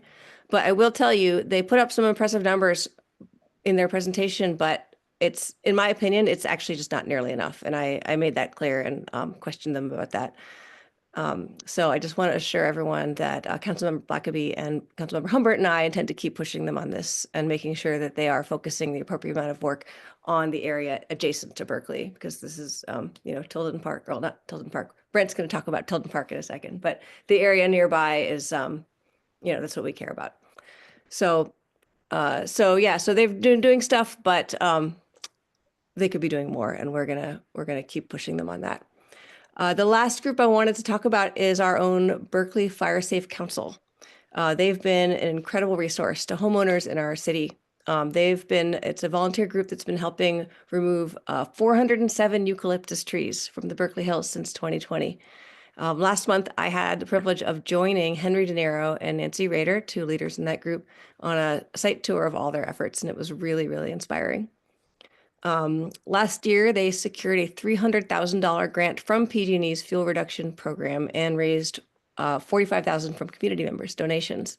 And they used the money to remove 130 eucalyptus trees, which, as we all know, are the most, maybe you don't know, they are the most dangerous trees. And it's really, I think it's very important to remove them. Many experts agree that that's one of the most dangerous things. So we're trying to remove as many eucalyptus trees as possible. So they removed 130 from 20 private properties. And they also, when they removed trees, they also replaced them with erosion control matting, temporary irrigation, and planted native trees like live oak and coastal redwood and buckeye, which are much less fire dangerous. This year, they requested 5 grants totaling $500,000 from PG&E to remove another 200 trees, but they were all declined because that program is now undergoing overwhelming demand. So that's unfortunate. But they have already submitted a proposal to the California Coastal Conservatives Regional Priority Plan to fund up to 700 more removals in 26 and 27. And we don't know what will happen with that, but I just wanted you to know, this is an ongoing effort, and I'm just really happy to highlight the tremendous work that Berkeley's Fire Safe Council has been doing. I really want to thank them, and it's really a huge part of the puzzle of trying to make us all more fire safe. And that's all I want to talk about. I did leave out the regional parks. Brent, did you want to talk about that a little bit? And a shout out to Elizabeth Eccles, who's our East Bay Regional Park District Director, who's on the call with us tonight. Thank her and her team for their support. And they have their own fire department in the Regional Park District. They just sent us some sort of updated info. We'll put this out in newsletters, but they're in the process of building a fuel break from Highway 24 at Fish Ranch Road all the way along Grizzly Peak Boulevard, Golf Course Drive to Wildcat Canyon Drive. That's 232 acres of work, and they're underway on the first phase, which is the first half of that right now. So a lot of people have been asking about that. That work is underway, and they are doing it. Their annual budget for wildfire protection and vegetation management is now up to 9.4 million. It used to be more like 2 or 3 million, so they've tripled or quadrupled that budget. And they thin and remove hazardous vegetation on about 1,600 acres in the park annually, including 990 acres in Tilden Park most recently. And that includes removal of invasive eucalyptus or cleanup of the understory. So there's a lot of work there going on, more for all of us to do. But again, I just want folks to know that we are in this together. And before we move on to the next section, I do a quick thought experiment is just, again, all this work is important, and it's all kind of multiple layers, Swiss cheese layers of expanding protection that everyone is doing. But even just think for a moment, even if every power line were undergrounded or protected, even if the biggest and best fire break was built in Tilden Park, even if we removed more eucalyptus trees, there is a good chance that a fire could start in Tilden Park, and an Ember Storm could fly over that fire break and start hitting us on this eastern perimeter of the city. And so I think that all we can do is rely on those partners to do their part and not us do some of the home hardening and vegetation management and zone zero work, like it would fall short. It would be too bad to sort of put all of our eggs in the partner baskets and then not sort of take the responsibility of our own homes to defend and protect our own homes, because we need to do that too. And so all of these pieces work, well together. Like to bring Mark Humbert, Councilmember, up to talk a little bit. Another area we've been thinking about and talking about has been, there's a central thrust of the program, but there also needs to be some accommodation for particular circumstances that homeowners have. And Mark, maybe you could talk us through a little of this. Yeah, and thank you very much, Brent, and thanks for everyone who's presented so far, and thank you to all the people who are participating here tonight. My presentation is going to be pretty brief. As Chief Winnacker said earlier, the ordinance that we have already contains a process that residents can use to request a modification under the fire code when strict compliance is impractical or impossible. And this will be applicable to Zone 0. Generally, the applicants will be required to demonstrate that the alternative that they are urging fully meets the code and provides greater or equal protection in terms of fire and life safety. As I understand it, the language is currently I'm not directly participating in this, but the language is currently being worked on to make it more applicable and more specific to Zone 0, to sort of, to bring that in. And it's not complete yet, as I understand it, but I'll be really interested in seeing the language as it evolves. In terms of appeals, the code already contains in sections 111.1 through 111.4 an appeals process for disagreements on the interpretation of the fire code inspection findings. The appeal would be filed with the city clerk's office, and unlike many other situations, it's taken directly to the city council for review and consideration. And again, you can find the appeals process in ordinance section 111.1 through 111.4. Dinner. Go eat your dinner. Okay. Go eat your Yes, go eat your dinner. Anyway. Oh, yeah, sorry about that. Okay, Rhonda, we got you. It's We the gotcha. dog. Anyway, that's really the end of my presentation. And in terms of the development of the language, I would defer to my colleagues. Thank you. Great. Thanks, Mark. And now off to the mayor. I know you're at the airport, so we want to get you before you leave, and you wanted to add some components in here as well. Yes, thank you so much. So that was a lot of information. So if you're like me and you need to take a breath, let's just go ahead and do that. So, as it says here, estimated cost is between $3,000 and $5,000 per household to remove vegetation in Zone 0. Something I want to clarify here that I think is a little confusing is that Zone 0 is the area, the 5-foot area around your house. It's not the area where all of the homes are in, if that makes sense. So it's not like a district. It's really just that zone area around your house. Right now, there is a $1 million CAL FIRE grant to support individual homeowners age 65 and above and or below median income, as it says, with more support on the way. I really want folks to know that we're working really hard to address the financial piece of this. We understand that there will be some costs associated, as I just mentioned. We are exploring additional Berkeley bond measures and our low interest loans to finance Zone 0 and home hardening, and lobbying our state legislators for additional support. There are some items here that you can take a look at. The other thing that I want to mention is that one of the things that we're also having a conversation about now is something that we're calling Berkeley Core. It's the idea that there are so many different organizations throughout our city that want to be involved in this effort and other efforts, and also individuals who have told us they want to help out. They know that their neighbors are going to need support, and they want to make sure that we're supporting people in this process. And right now, what we're working on is sort of the subsection of Berkeley Core, the fire project specifically, and organizing so that we can make sure that if folks need help, that there is a clear application where they can list their concerns, the kind of help that they need, and we can assess that. And then other people can also sign up to volunteer to support that work. And I've already heard from many different folks, including our Fire Safe Council, that they want to be involved in this effort. So please, if you're interested in that, I hope that you'll reach out to my office or Councilmember Blackaby's office, any of the council members today.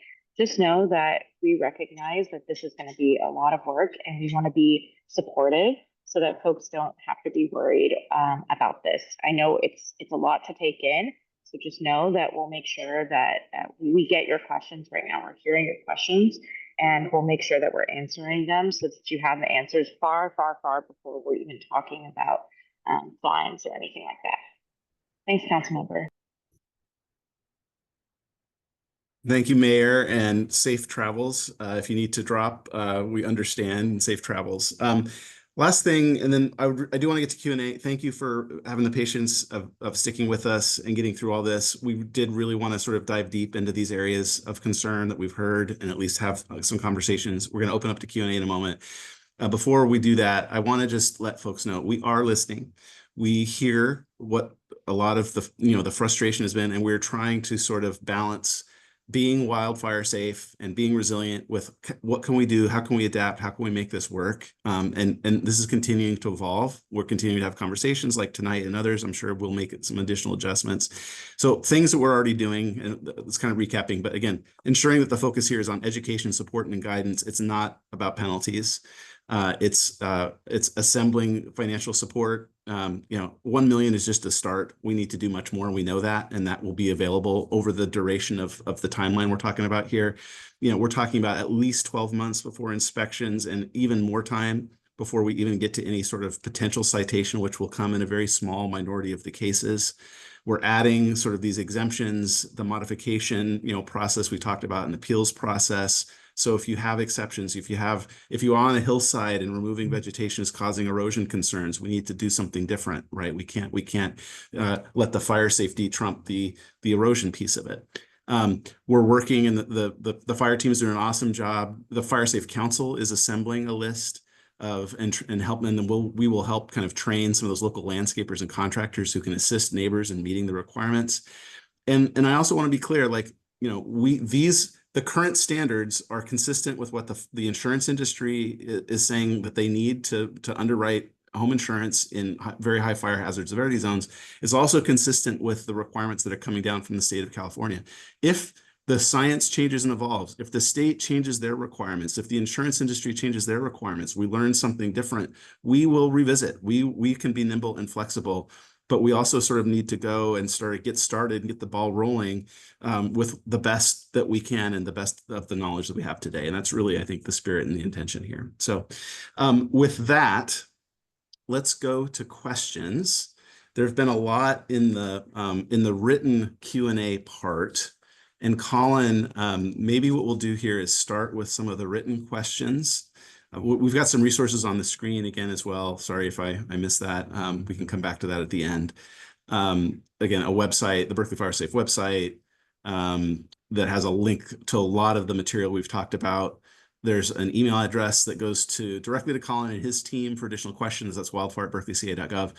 And again, I'd love to continue the conversation for people who didn't get enough over a couple hours tonight, but we are having another workshop on the 27th in person to continue the conversation. So Colin, I'll hand it to you and we can start and maybe invite everyone back who's still here on the panel so that we can do some Q&A and toss it around the group. Cool, thanks. About 20 questions here. So I'm trying to group them in and sort of ask sort of general overarching questions. Chief Sprague, I'm coming to you first here, just a heads up. Hopefully, folks, I will do my best to get your question answered. Chief, some questions around why can't we focus first on undergrounding power lines or removing trees in Tilden? And what is the relationship that we currently have with Tilden? And how is that? How are we leveraging that to make the community safer? Thank you. Yeah, it's really great pair of questions. So I remember that we live in a fire dependent landscape. So before we settled this land, before we built structures and roads into the wildland, this was an oak studded savanna. Fire ran through this area every 5 to 8 years. We know that from historical record, and that's left in the rings of trees. So fires occurred before we settled this land, and fires would occur if we undergrounded all the PG&E lines. Yes, that would reduce the risk of ignition, but it would not eliminate it. And in some areas, undergrounding is not possible due to the topography. So it's also something that's completely out of our control and wildly expensive, and it's going to take. Your guess is as good as mine of how long it's going to take. So zone 0, home hardening are things we can do right now. And we also know that from post-fire analysis, when we look at vegetation management outside the immediate area from our home, what we do outside of that immediate area can only reduce the risk a maximum of 20% risk of ignition. Said another way, 80% of the risk of ignition to our structures has to do with what we do immediately adjacent to our homes. So if we clear cut all of the eucalyptus, all of the trees in Tilden Park, we know we're only going to reduce the risk of ignition 20%. Colin, was there a second part to that question? That what's our relationship with East Bay Parks? Yep. While we have no jurisdictional authority over the park district, they're in a different county. We do have a really good relationship with their fire administration. We meet with them regularly to understand what both agencies are doing to reduce fire risk. They've done an incredible amount of work. If you walk in that area around adjacent to the city in managing vegetation, they've got another approximately $10 million that they're going to be spending adjacent to Berkeley and Oakland in the next year. And there's more work to do. So it's an ongoing issue, and remember, vegetation management work it never ends. So it's a cycle that will continue, and we have a good relationship with them, and we'll continue to advocate for that work to occur as we think is responsible and reasonable along the border of our city. People, I've got you on the line. CAL FIRE plans on implementing Zone 0 here in 2029. One, does that mean that residents will have 2 inspections and be billed twice for potential violations? And 2, what's the value in moving ahead of CAL FIRE? Thank you. So CAL FIRE is only responsible for defensible space inspections in the state responsibility area, SRA. Local municipalities are responsible for inspections and enforcement in the local responsibility area, the LRA. All of Berkeley is in the LRA. So the municipality, the city of Berkeley, is responsible for performing that work. There would not be 2 inspections. There would not be double enforcement.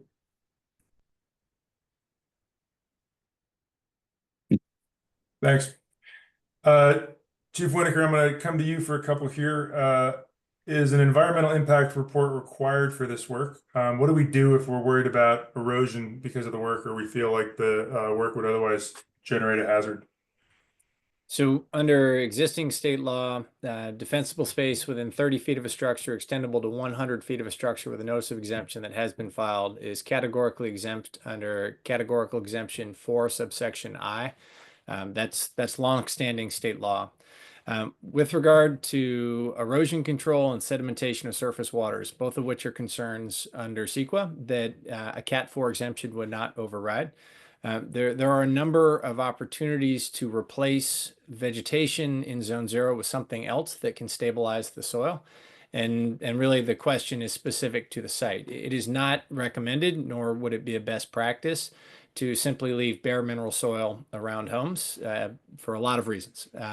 That would not be the recommended choice for how to create a fire adapted landscape. One of the discussions I've seen from a number of folks and from some landscape architects is really a discussion of shifting the landscaping ideal or the standard so that the path that runs down the sides and the back of most homes is shifted to closer to the home, and the vegetation that currently sits between the walking path and the house is moved outboard. And so it's really a matter of refiguring things. However, under the modifications process, if there are practical difficulties, and there's certainly some examples I could think of in the Berkeley Hills or any hillside community where creating 5 feet is going to be a real challenge and could cause either erosion, sedimentation of surface waters, or the take of rare or special status species, that's what the modifications process is for, whereby a homeowner can say, I have these conditions, I have this problem that is preventing me from a literal interpretation or implementation of the code, and I propose this alternative. Of note, the alternative is rarely that I will do nothing, but there are almost always an engineered solution that can achieve the benefits of wildfire safety without having unintended consequences with regard to take of rare, special status, or endangered species, or erosion or sedimentation of surface waters.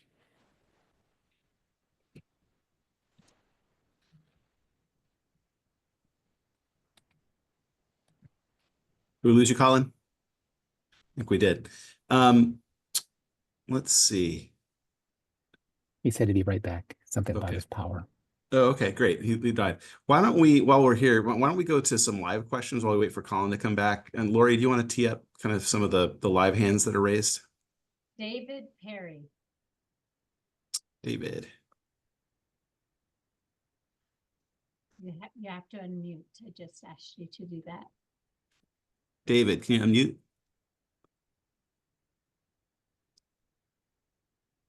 So we can go to the next one. Hey, David Pickle.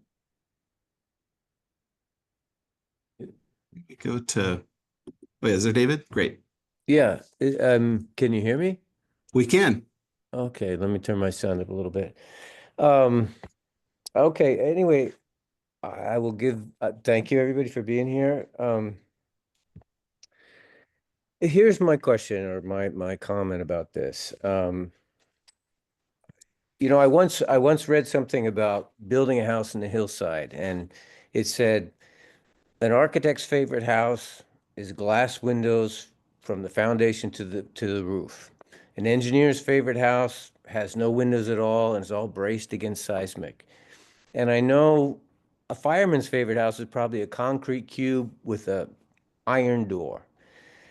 I mean, I get all the science behind this. I get that you believe that, you know, these things, this zone zero will work, but there's many other things that go on for people than fire. I mean, it seems to me that this is kind of a technical discussion when it should be a political discussion.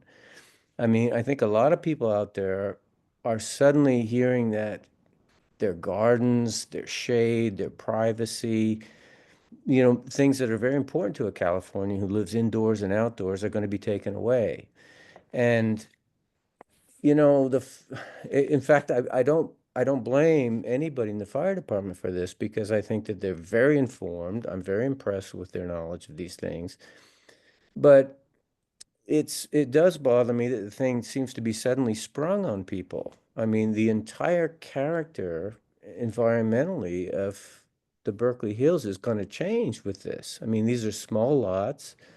There's a 5 feet rule. If you take a tree that can't have a branch more than 10 feet above the roof, I mean, that leaves very few trees. So it's not even that it would help. And it's not even that we don't know quite how much it would help and that people disagree about how much it would help. It's also the case that not everybody is ready to throw the baby out with the bathwater, cut their nose off to spite their face. So I really think that as a political thing, you know, this needs to, it's being presented as a kind of fait accompli, and I think that people aren't happy about that. I mean, I think the gist of it, we haven't, can we throw that? Well, I'll make one comment and then throw it to someone else. I mean, I also want folks to remember that the state is also coming down with these very same regulations that's going to apply to everybody in the very high fire hazard severity zone coming online, Chief? Around Jan 1, the same time as our regulations. That's the timeline that the governor gave. In a sense, what we're doing is we're giving people advance notice that this is coming, but it's going to be the same, like the state's rules and Berkeley's rules will all go into effect on January 1st. So, I mean, I do appreciate that, like, this is change and it's going to take time. And I think part of what we're trying to do in the presentation today is talk about, we're trying to give people lots of time. We're trying to sort of give people guidance, give people a heads up of what's coming, but none of this is inconsistent with what the state is coming down with. We're just sort of trying to get a head start on what's coming so that we can start moving sooner. I don't know if other people have thoughts. I can go to the next one. Let's do it, Lori. Doña Siobayu.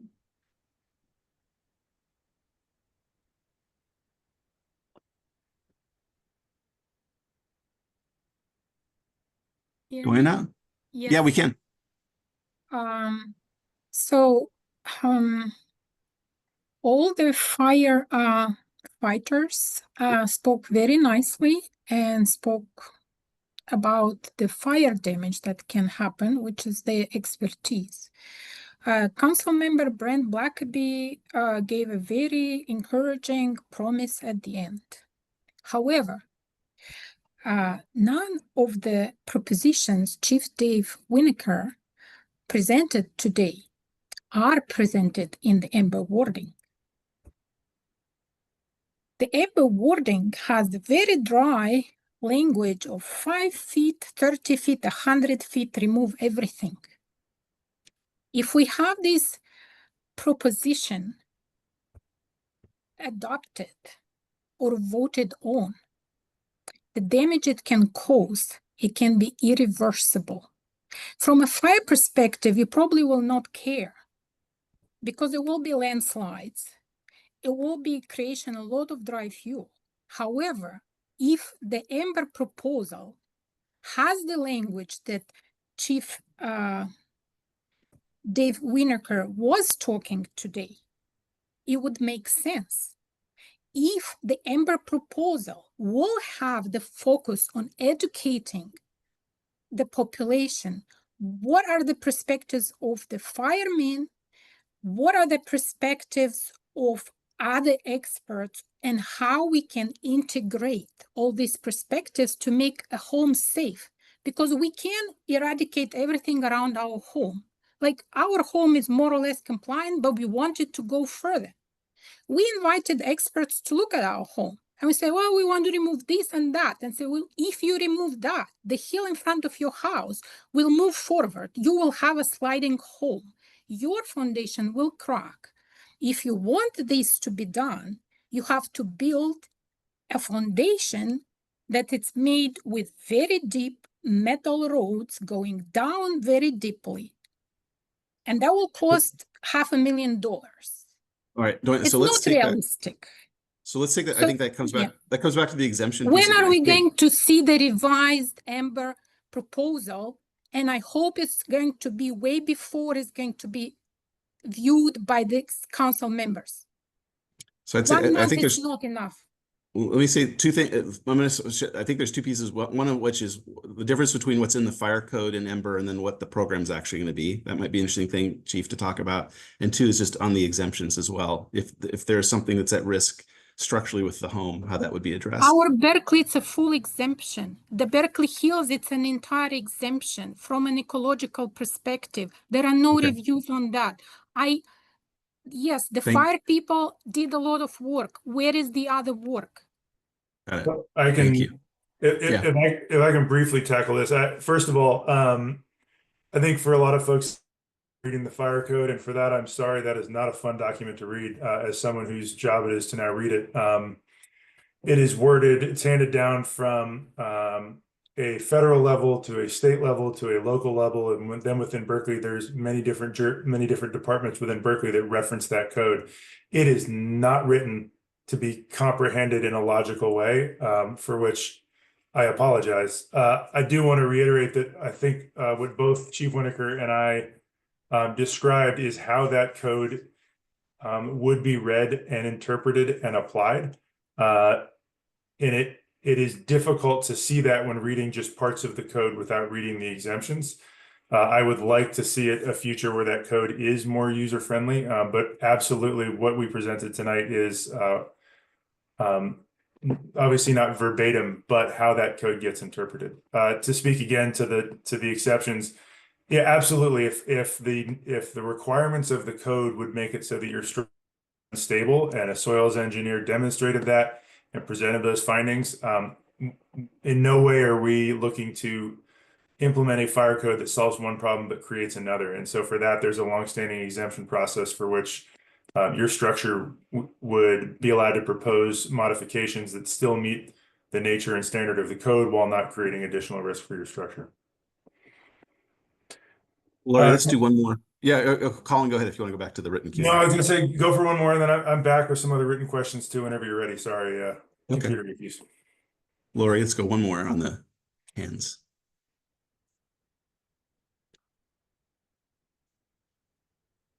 Yeah. Lori, do you want to? Yeah, go ahead. Fred. There you go. Lori, it's pretty quiet. Can you speak up? Fred. Fred Schlachter. Yeah, thank you. I'm Fred Schlachter. I live on Campus Drive. I'm noting there's a misalignment between the zoning code, which mandates a 4-foot setback, thus a minimum of 8 feet between two adjacent dwellings, side clearance, and a 5-foot fire-free zone or zone 0, thus requiring 10 feet. A neighbor recently is building a house on an empty lot next to me 8 feet away because I had no idea that I was going to have 10 feet plus the space for the vegetation, the bamboo that's presently there to screen me. So this is going to seriously damage my privacy, the joy of living in Berkeley, and the house value. There's got to be an exemption, for the existing 4-foot setback doubled to make 8 feet between houses. Otherwise, it's punitive.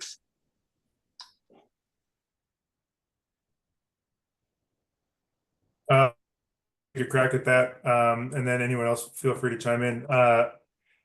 Yeah, the Ember initiative requires 5 feet of zone 0 around your home, and that is inclusive of any neighboring structures. So you would be responsible for your neighbors 5 feet from their structure, and they're responsible for yours. So in cases where you have less than 10 feet between structures, neighbors would need to work together to make sure that the vegetation on their property did not affect their neighboring structures. That language is already in the existing code. And has been for a long time in relation to the fire code. I do think there will be impacts in some cases to privacy. There are other ways to address this that would involve non-combustible material, and I get that does create challenges for some folks. But from the purposes of the fire code, the primary goal here is to provide for public safety. And in terms of value of homes, yeah, as I mentioned at the beginning, our goal here also try to address a really challenging landscape in terms of home insurability, which I'm sure is affecting the market of homes perhaps more than anything else. So I don't know if anybody else has anything to add there. I'd say go to the next one. You want me to hit some writtens, or do you want to go back to hands? Let's keep going on your written questions. Cool. Councilmember Blackaby, since you put me back on the spot. Opportunities for tax credits or incentives. And what can we do to support homes with especially vulnerable siding, like cedar shake sidings or wood shake roofs? What can we do to support the home hardening piece of this, and what's in the works? So on the tax incentive piece, there's stuff happening both, federal level, state level. We've got lobbyists pushing it. We're individually pushing it in contact with legislatures to try and get some of the state tax piece in place. That is happening sort of at a different level than we're operating at. But we've sat down with our state legislators and are advocating for bills that are happening on that front. But there are some other things we can do here. And we're looking at, citywide type bond measures and low interest loan programs and other things to finance this. And support people doing the work. And those are active pieces of conversation that are happening, and we expect to have more that we can then, make available to people in the coming weeks and months. Thanks. And for both you and other members of council, how do we square the Ember proposal with rezoning and proposals for increased density? Where does that conversation lie? Mark or Shoshana, you want to start with that one?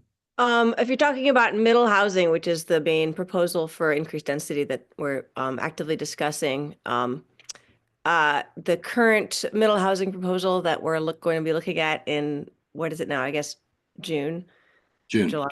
Yeah, June, it exempts the hillside overlay. So none of the areas we're talking about are going to be affected by any increased density from that legislation. We'll say in the hillside overlay, which is kind of historically what they call it, it's categorically not being included in that middle housing. And I should say that's much bigger than certainly the very high. I think it goes all the way down to Spruce. I'm in it on Spruce Yeah. Street. So yeah, it does. A couple of questions here that are probably best for me to just tackle quickly. Affordability for folks that are not senior, medically disabled, or low income. The opportunities that we have for them currently, there's the chipper program, the debris bin program. Please reach out to Wildfire, the email that Councilmember Blackaby shared, wildfire@berkeleyca.gov. There were folks asking about how do they sign up for that program, for the RAP program, the Residence Assistance Program, or the Home Hardening Mesh Program. Again, best way to do that, just email us. We'll get you the information, Wildfire. But you can also go to Berkeley Fire Safe. The Residence Assistance Program is not yet live, but when it is live, every home in this zone will be getting an email to help. Folks wanted to know, can I have somebody come by my house and walk me through what's required and what I need to do to meet it? If this passes, absolutely. Our first plan is to come knock on every single door, along with email blasts, finding a time to meet with you. I think face-to-face is the most critical thing we can do to support it. Folks wanted to know where we're at with the Grizzly Peak project. That has finished on Wildcat Canyon Road. It is currently on Grizzly Peak Boulevard. It is now south of Marin and working its way further south. And it will continue up into the area between Grizzly Peak and Wildcat Canyon Road next. Questions about existing vendors that might be able to do the work. We are working with Berkeley Fire Safe Council. They've got a list of folks that they have talked to. They've got some contractors already. We're also working to, or they're working to try to get some landscape architects as well. So checking with them about approved vendors. And then for folks that are concerned about existing violations of the code, either on other people's property, on the city's property, by all means, we want to address those if there are violations. Wildfire@berkeleyca.gov. There's a citizen complaint form you can fill out, and we will take care of that. Chief Sprague and Councilmember Blackaby, coming back to you. Can you update us on where we're at with parking restrictions in the hills? Chief Sprague, where do we go to learn more about evacuation and developing a plan? Yeah, those two. Chief, you take the last part, and then I'll come back to the first part. Okay. Yeah. There is lots of information on the city's website. If you go to berkeleyca.gov and then just type in evacuation to the search bar on the main page, that'll bring you to the Office of Emergency Services evacuation page.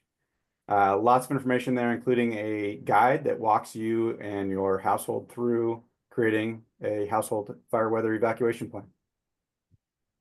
And we're expecting the results of the evacuation study. Will be a memo coming back to council. We'll share publicly in the next few weeks, right? Which is the result of the work that's been done over the last few months.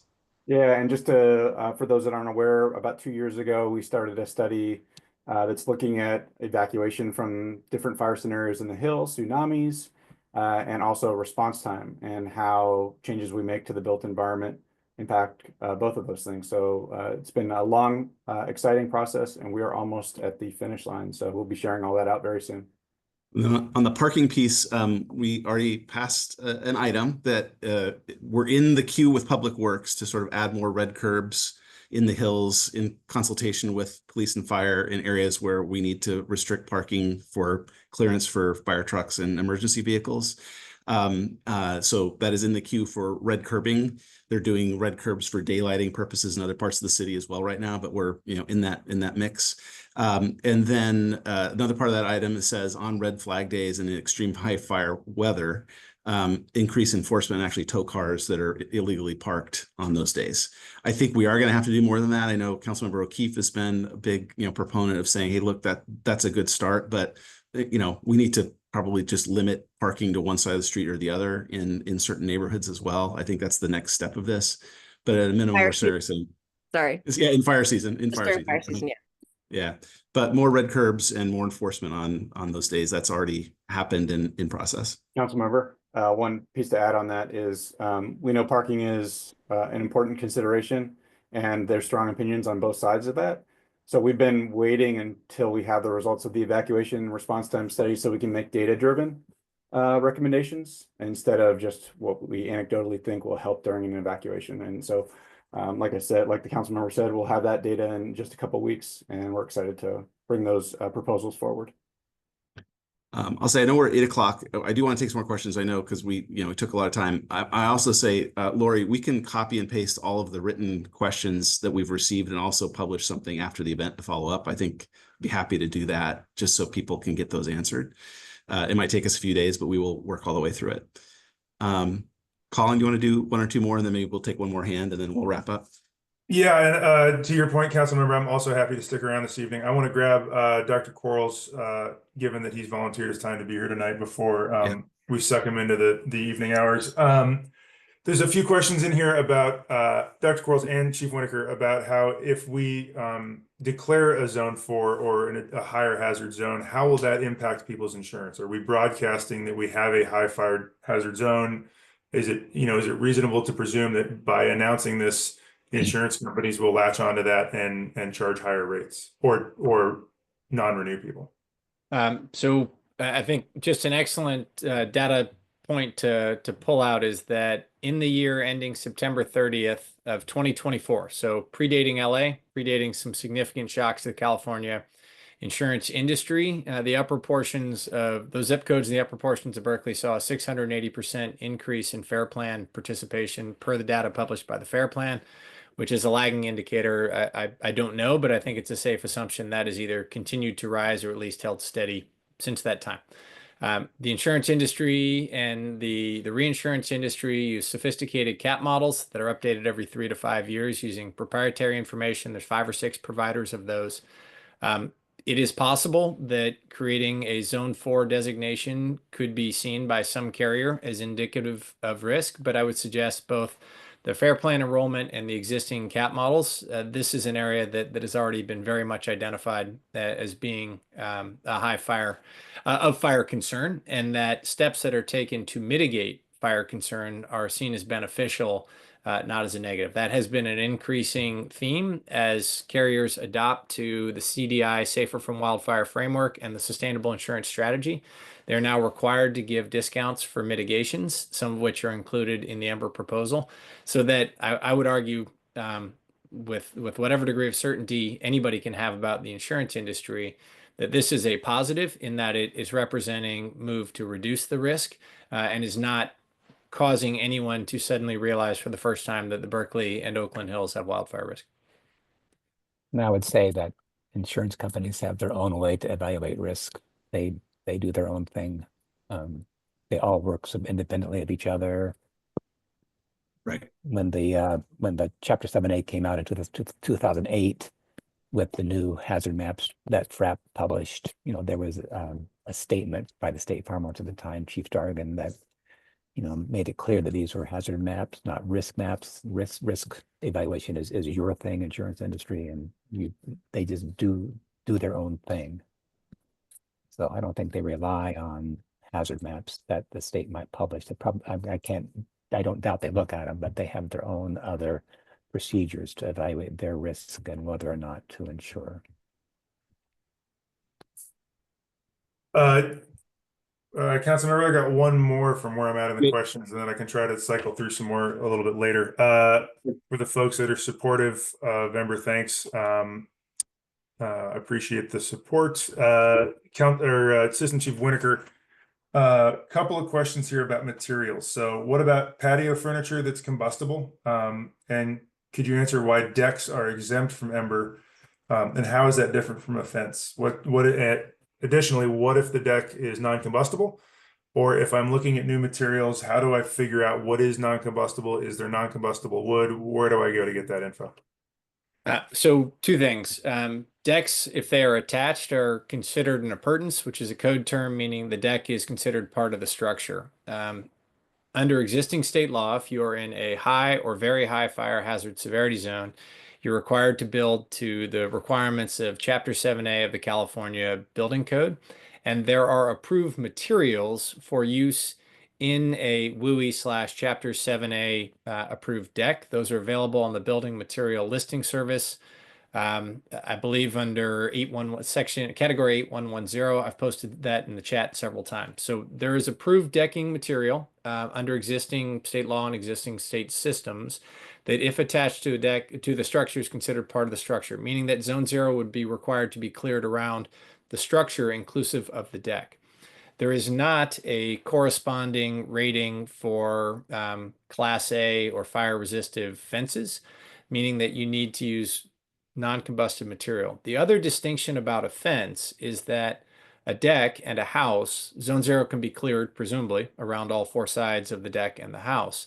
On a fence, that fence will lead to other areas where it has direct exposure to either vegetation or to ground cover or other things that can cause it to start to burn.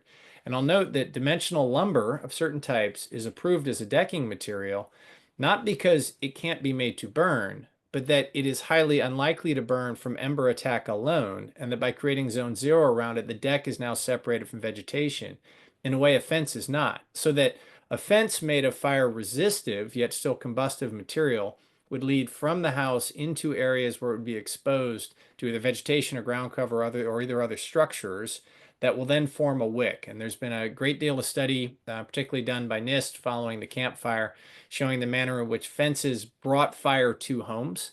And that I'm sure in time, economies will spring up with additional opportunities for gates and fences and so forth. But currently, metal fences or gates within the last 5 feet are the acceptable method of separating the structure from the fence that could bring fire from outlying areas or from adjacent structures to the home. I would add that Go there's a number of retrofit guides that are available to homeowners that address strategies to reduce the vulnerability of components, decks being one of them. So, I mean, they're readily available. The NIST document you mentioned has it. So there's a University of Nevada publication. There's some Headwaters economics publications, all dealing with retrofitting, which would be helpful to homeowners just from the home hardening part. Thank you. There's one thing I want to address, Councilman, before I turn it back to you. There's some confusion about the zones, the numbers, everything. So I just want to briefly go over that. So zone 0 is an ignition zone and refers to the first 5 feet around your structure. Then there's ignition zone 1 and ignition zone 2. So as we talk about expanding the work, we are not talking about requiring no vegetation in zone 1 and then zone 2. Zone 0, zone 1, zone 2 are all part of in code. We're talking about additional restrictions to zone 0 and some small modifications to zone 1. But as the work expands, we do not anticipate wholesale removal of everything in later zones. The other questions are around where this work is proposed to be required. So the new fire code would go into effect for properties east of Grizzly Peak Boulevard and any property with a frontage on Grizzly Peak Boulevard on the west side. And the fire hazard severity map goes further down the hill. The new fire code that we're proposing right now does not yet include that area. It might include that area from the state, but it would be required to go back to council for there to be any additional areas of the city of Berkeley that require this new code. Thanks, Colin. Lori, can we take a couple more hands and then we can let some people go? And if people want to stay around, I think some of us can stick around. So Lori, you want to keep going? Sure. Carol Curtis.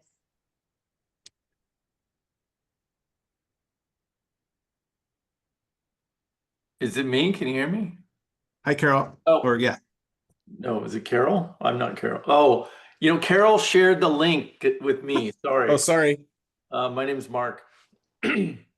My question is about the ambiguity around the scope of the various regulations. A couple of the other hands now touched on it, but looking at the document that was circulated as like a 53-page document that was presented to the city council for adoption, et cetera. I'm not a policy expert or a lawyer. I didn't try and parse it exactly, but all the talk is about zone 0, but again, that document describes zone 1, 2, and 3. And you just said, Colin, that you're not calling for the wholesale eradication of vegetation in zone 1 and 2. But I would just note that that document does say zone 1 and 2 includes things like all trees must have a minimum of 10-foot clearance between their crowns in zone 1 and 2, which is extending to 100 feet from property, from home, which in all practical purposes is 100% of homes, right? There are no homes that have more than 100. I mean, maybe there's a couple homes in Berkeley that have more than 100 feet of property surrounding the structure, but realistically, it's the entire yard of all homes. And that rule would, realistically require something like the removal of half or more of all the trees in zone 1 in, for example, the Park Hills neighborhood. I just walked around this afternoon, and there are dozens and dozens of trees where the trees maybe 20, 30, 40, 50 feet from the home, but the trees are 10, 12, 14, 16, 18 feet apart at the trunks, but they're big trees with large overlapping crowns. The only way you could achieve a 10-foot crown gap between them would be tree removal. Similarly, it calls for in that 100-foot zone 1 and 2, no, and I quote, no non-irrigated brush. Well, I'm not sure what brush means, but if it means plant, that would imply that you can't have any plants in your entire yard that aren't irrigated. And I could go on, but I don't think I need to. The point is that the scope of that set of regulations is far, far broader, and I would argue has much, much greater aesthetic impact on a neighborhood than zone 0 does. And lastly, I would just say that it seems both in this conversation and in other written material and other things that there's often sort of a conflation by synonymizing the word defensible space or using it too loosely as a reference to zone 0. It'd be very helpful if there was much greater clarity and specificity in the use of these terms so that people don't confuse defensible space, which goes out to, like, according to the rules, 300 feet from the house or something like that, and zone 0. So just in summary, can you talk a little bit more about exactly how these things are differentiated and the assurance that although the regulations seem to have very broad impact, but we only plan to enforce a small subset of them is frankly not terribly reassuring.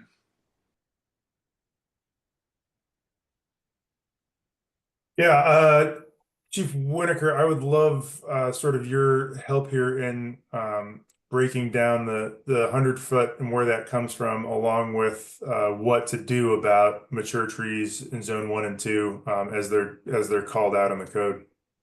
Yeah, so just from a definition standpoint, defensible space is linked to structures and goes to 100 feet. Things beyond that would technically be a fuel break, also referred to by a lot of things, but beyond 100 feet is not technically defensible space, and certainly beyond zone 2 as envisioned here.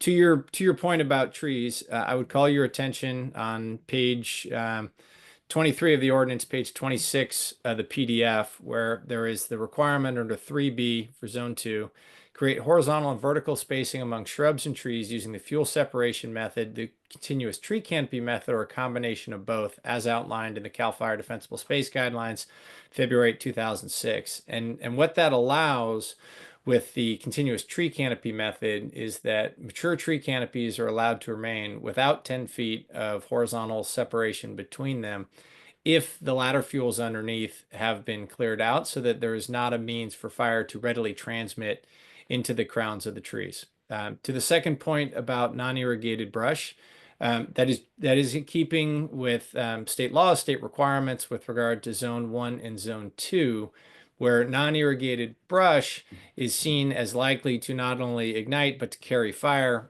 particularly if it's surrounded by other things that will burn. However, and I certainly don't claim to speak for every piece of vegetation in the Berkeley Hills, there are very few examples of non-irrigated brush hills, and single specimen species are specifically exempted. So in this case, from a code interpretation, Non-irrigated brush is referring to, say, in Tilden Park, where there's encroaching baccaris or coyote brush on large hillsides, not a single vegetative item that is outside the irrigated zone of a house. To the point that the fire code is really difficult to read. So essentially, Chief, reading that back, trees where you're unable to create canopy separation, certainly without affecting the health of the tree, the solution is to clear up the understory to keep fire on the ground and keep it out of the canopy. That's correct. And the continuous tree canopy method included in the CAL FIRE guidelines. Great. So generally should not require the removal of any mature trees. That's correct. Now, dead dying, obviously different, and then but maintained in a manner that the ladder fuels are disrupted to de-link the canopy from ground fuels. Thanks. Lori, should we do one more live question or two? Actually, let's do two more live questions and then we can kind of put a pause.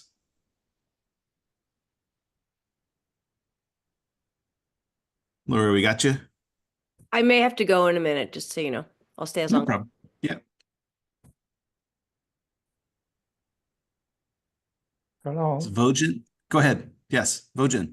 Yeah. Thank you for allowing me to speak finally. Yeah, I'd like to, first of all, that fire chiefs gave a good, articulated and interesting, good presentation. It seems to me that it will be easier for us citizens to deal with them without the city council being involved, because I seem that this meeting is being organized kind of to shove down our throat, something that you obviously from all the comments see people are not accepting very easily. But aside from that, and I put a couple of written issues in there, which I think has been ignored, of course, I would point to something that one of the fire chiefs or assistant chiefs said, is that if fire is not stopped or if fire runs out of control, there's no way to stop it. And that described zone 0, which is mistakenly I thought it was zone 1. Zone 0 is Grizzly Peak, Tilden Park. So if there is no immediate and fast reaction, there's nothing of what you're talking about can happen. And that brings me to another point, which actually I wanted to mention. This is with reference to 1991 fire in Berkeley, where I was in that fire. And I remember very, very well. It was started by the Oakland Fire Department. There was a control burn in that park. They didn't extinguishing. And then for 4 hours, there were no reaction. I remember we were assembling them, looking at the black smoke, waiting for the airplanes. Nothing happened. And that devastated so many houses, so many homes. That can repeat in the zone 0. Okay. The question actually brings me to my question is evacuation routes. Actually, if anything happened here in zone 0, there are only 2 paths, Marine and Shasta. There's no way fire truck will go through that if anything happened. I have really marked all the walking paths so I can escape if something like that happened. So basically, I think the evacuation are actually accessibility. So how can fire trucks come, and if something happened, if let's say one of these major fires happen, where it is very important to immediately react, immediately extinguish it. If not, then as the fire chief said, there's no hope, there is no help. This is the burning question. This is the question which you are not addressing. Basically, try to drive a fire truck through Shasta or through all other roads, or there are only 2 roads, and you will see that you have a problem.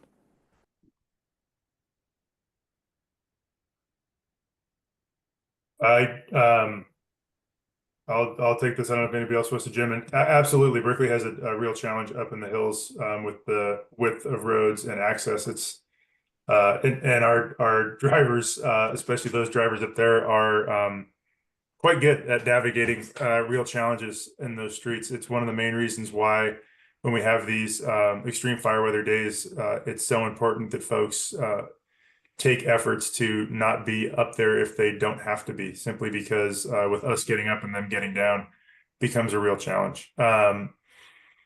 Yeah, I think that was your question or your comment about evacuation and roads. To the point that Chief Sprague has made, there's some really good information there online. Suffice to say that the infrastructure of the Berkeley Hills was not built to sustain the number of residents that are currently there when it comes to evacuation challenges. So absolutely, our goal is to get everybody out of there as quickly as possible. But the best way to do that is to not be there on those very rare but also very dangerous days that precede most of these catastrophic events. Great, Lori, and then let's finish with Doug McKenzie, and then we can wrap up for now. Hi, can you hear me okay? Hey, Doug. Yep. Hi, this is Doug McKenzie. I live on Grizzly.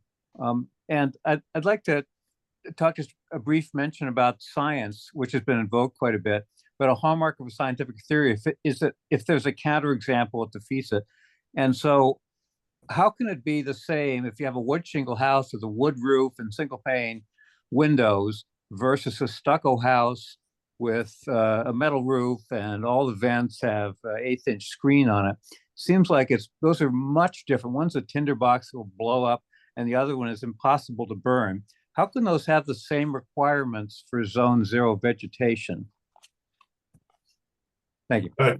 Yeah, Chief Winnacker and Dr. Quarles, I'd push this back to you. Yeah, it's an absolutely great point. As someone alluded to earlier, that if firefighters had their way, everyone would live in a concrete bunker that would neither be capable of receiving nor transmitting fire.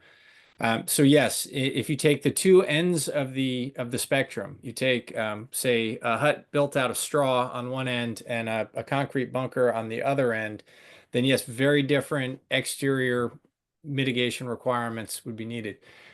One of the things that was pointed out in this technical note 2205 is they used a diagram. It's very simple, but I think it's appropriate, of two dials. One is the dial of home hardening, one is the dial of defensible space. And as you have more vulnerabilities on the home hardening side, you need to have more defensible space and vice versa. They can go back and forth. What technical note 2205 and this field testing landed on, however, combined with post-fire reconstruction, is that the most hardened home, with all of the compromises from a fire safety perspective that go into the construction of any home that is habitable, the windows, the doors, the vents, the protrusions for mechanical, all of those things that violate the building envelope, both to make them habitable and also to protect them from runoff. So stucco wall is an excellent example. Stucco wall is fire resistant. That is true. And at the bottom of the stucco wall, there's a weep screed that accesses behind the stucco to allow water to drain and fronts against either the hone wrap or the tar paper, meaning that there is a compromise in the non-combustible feature. Same with doors, door seals, windows, et cetera, et cetera. So the problem we have from customizing the approach is that most homes, in fact, all homes, fall somewhere between those two extremes. They fall between the extreme of a concrete bunker and the extreme of a house built of straw.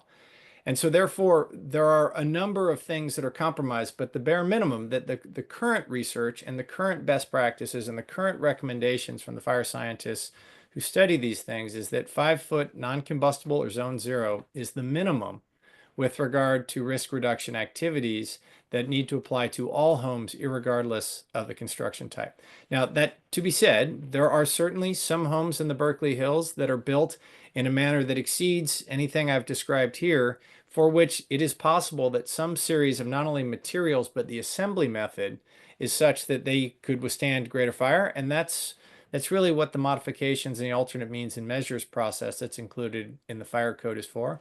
It is also possible that in time, research that is not yet available, has not yet been completed, and I believe we do not yet have the component parts to carry out, will suggest some combination of multi-factors that could equate to the same risk reduction measures. However, today, the best science, the best research, and the associated recommendations that have come out of that is 5 feet is the minimum that is needed for all homes to achieve some degree of ember resistance when coupled with those home hardening retrofits, specifically around vents and Class A roof coverings. So I have some things to add here. This is sort of my area. And it was observed in that 1945 report on the Australian fire that things I've observed in post-fire assessments that I've been involved with and research that I've been involved with.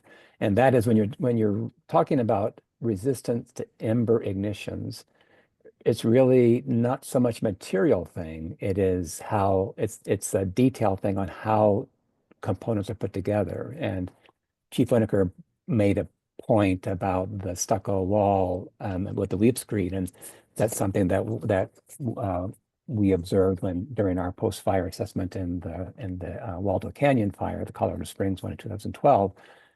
When siding comes close to the ground, we know from research at IBHS that there's a couple of places where ember accumulation is most prominent, and that is one of them is at the base of the wall between a vertical and horizontal member. So when you have materials going close to the ground, then you can ignite just because of things in the assembly, whether you have a wood shingle wall or not. So these detail-y things really matter, and less about material. But when you start to have to resist radiant heat or, heaven forbid, flame contact, that's when materials matter just a whole lot. And so this idea of a 5-foot zone is to reduce the radiant heat component of things that might ignite, or a flame contact exposure, by minimizing the chance of ember ignitions where that could occur. So ember ignition materials matter less. It's more details of how things are put together, and with radiant heat and flame contact, then materials are the thing. They really matter a lot. I just wanted to point out that those that are interested in this IBHS study that was really evaluating the adequacy of 5 feet, it's the IBH website. There's a report there. It's easy to find, and as are a lot of other things about details regarding construction details and reducing the impact of ember ignition. Thanks, Dr. Quarles. Colin, I think we should probably wrap it up. What I've done is I've basically copied and pasted everything from the chat so that we can work together to answer questions, and we can publish them to folks who are on the call and were not able to have their question answered in real time. I'd also encourage people to contact Wildfire at berkeleyca.gov with an email. Contact my office, bblackaby@berkeleyca.gov, or your corresponding council member. Any feedback or other questions that we could answer, we would love to hear from you and love to have a dialogue with you. I just want to thank everyone for being here, everyone from the public. I cannot believe that we still have more than 220 people. We started with about 300 who stuck with us for 2.5 hours. And again, it just speaks to how important this is as an issue for our community and how much people care about it. And I appreciate wherever you are on the questions around this, and just your interest and engagement. And thanks to Assistant Chief Winnacker, thanks to Dr. Quarles, our fire department, who work so hard on all of this and are educating all of us. Councilmember Humbert, Councilmember O'Keefe, and the mayor for being here. And maybe Colin, I'll just throw back to you and the chief for any kind of last thoughts before we go. Yeah, I appreciate everybody's time. It's a great sign of public dialogue when your computer dies in the middle. That's a sign that we're reaching folks, which I think is really important. I want to just wrap up with what I started with, which is that I also appreciate everybody being here, given the circumstances they've been facing, the non-renewal, the challenge of living in an area where you are worried about fire, value of your home, insurability, getting your family out safely, trying to square up where you live with a place where you feel safe. And I want to reiterate that we share the same concern. And while there may be disagreement with some folks about where we're headed, that is our goal too. Like at the end of the day, we're not here to make enemies. We are here to help as many people as possible feel safe about where they live. That is our #1 goal. So I appreciate everybody's time. You've got our email addresses. Anything you send to Wildfire will be redirected to me, and I'll make sure I get back to you. It may take me a couple of days. And Chief, I don't know if you have anything else to add. No, I think you all have summed it up very nicely. I appreciate everybody's time. We've been frantically not frantically. We've been answering questions as fast as we can. There's a lot, so we're not ignoring them. We've just making our way through the list. Appreciate everybody's engagement, and many of us in the command staff and the fire department are residents. So we understand the value of what we're talking about doing here and the significance of what we're asking from folks. And we've known that this is best practice, and the state was mandated to move forward with this 3 years ago. It took LA for the governor to issue an executive order to finally get that to happen. We moved forward with this initiative before the governor issued an executive order because we know this is the right thing to do. And I believe it's my professional opinion, my professional responsibility to recommend the best practice that we believe will reduce the risk of wildfire and give us a fighting chance to actually save Berkeley. We've seen too many of these events repeat one after the other since 2017 in California. And I just couldn't live with myself if that happened here and we hadn't taken this effort. So that's where we're coming from. That's where I'm coming from personally and professionally. And I really appreciate it and enjoyed the discussion tonight and the one we'll have next week. Thank you for organizing it. Thank you all. Thanks for staying with us. Have a good night and hope to see many of you on the 27th. And please join us in person. Thank you guys. Have a good night. Go eat your dinner. Thank you all very much. Thank you, Rhonda. Thanks, everybody.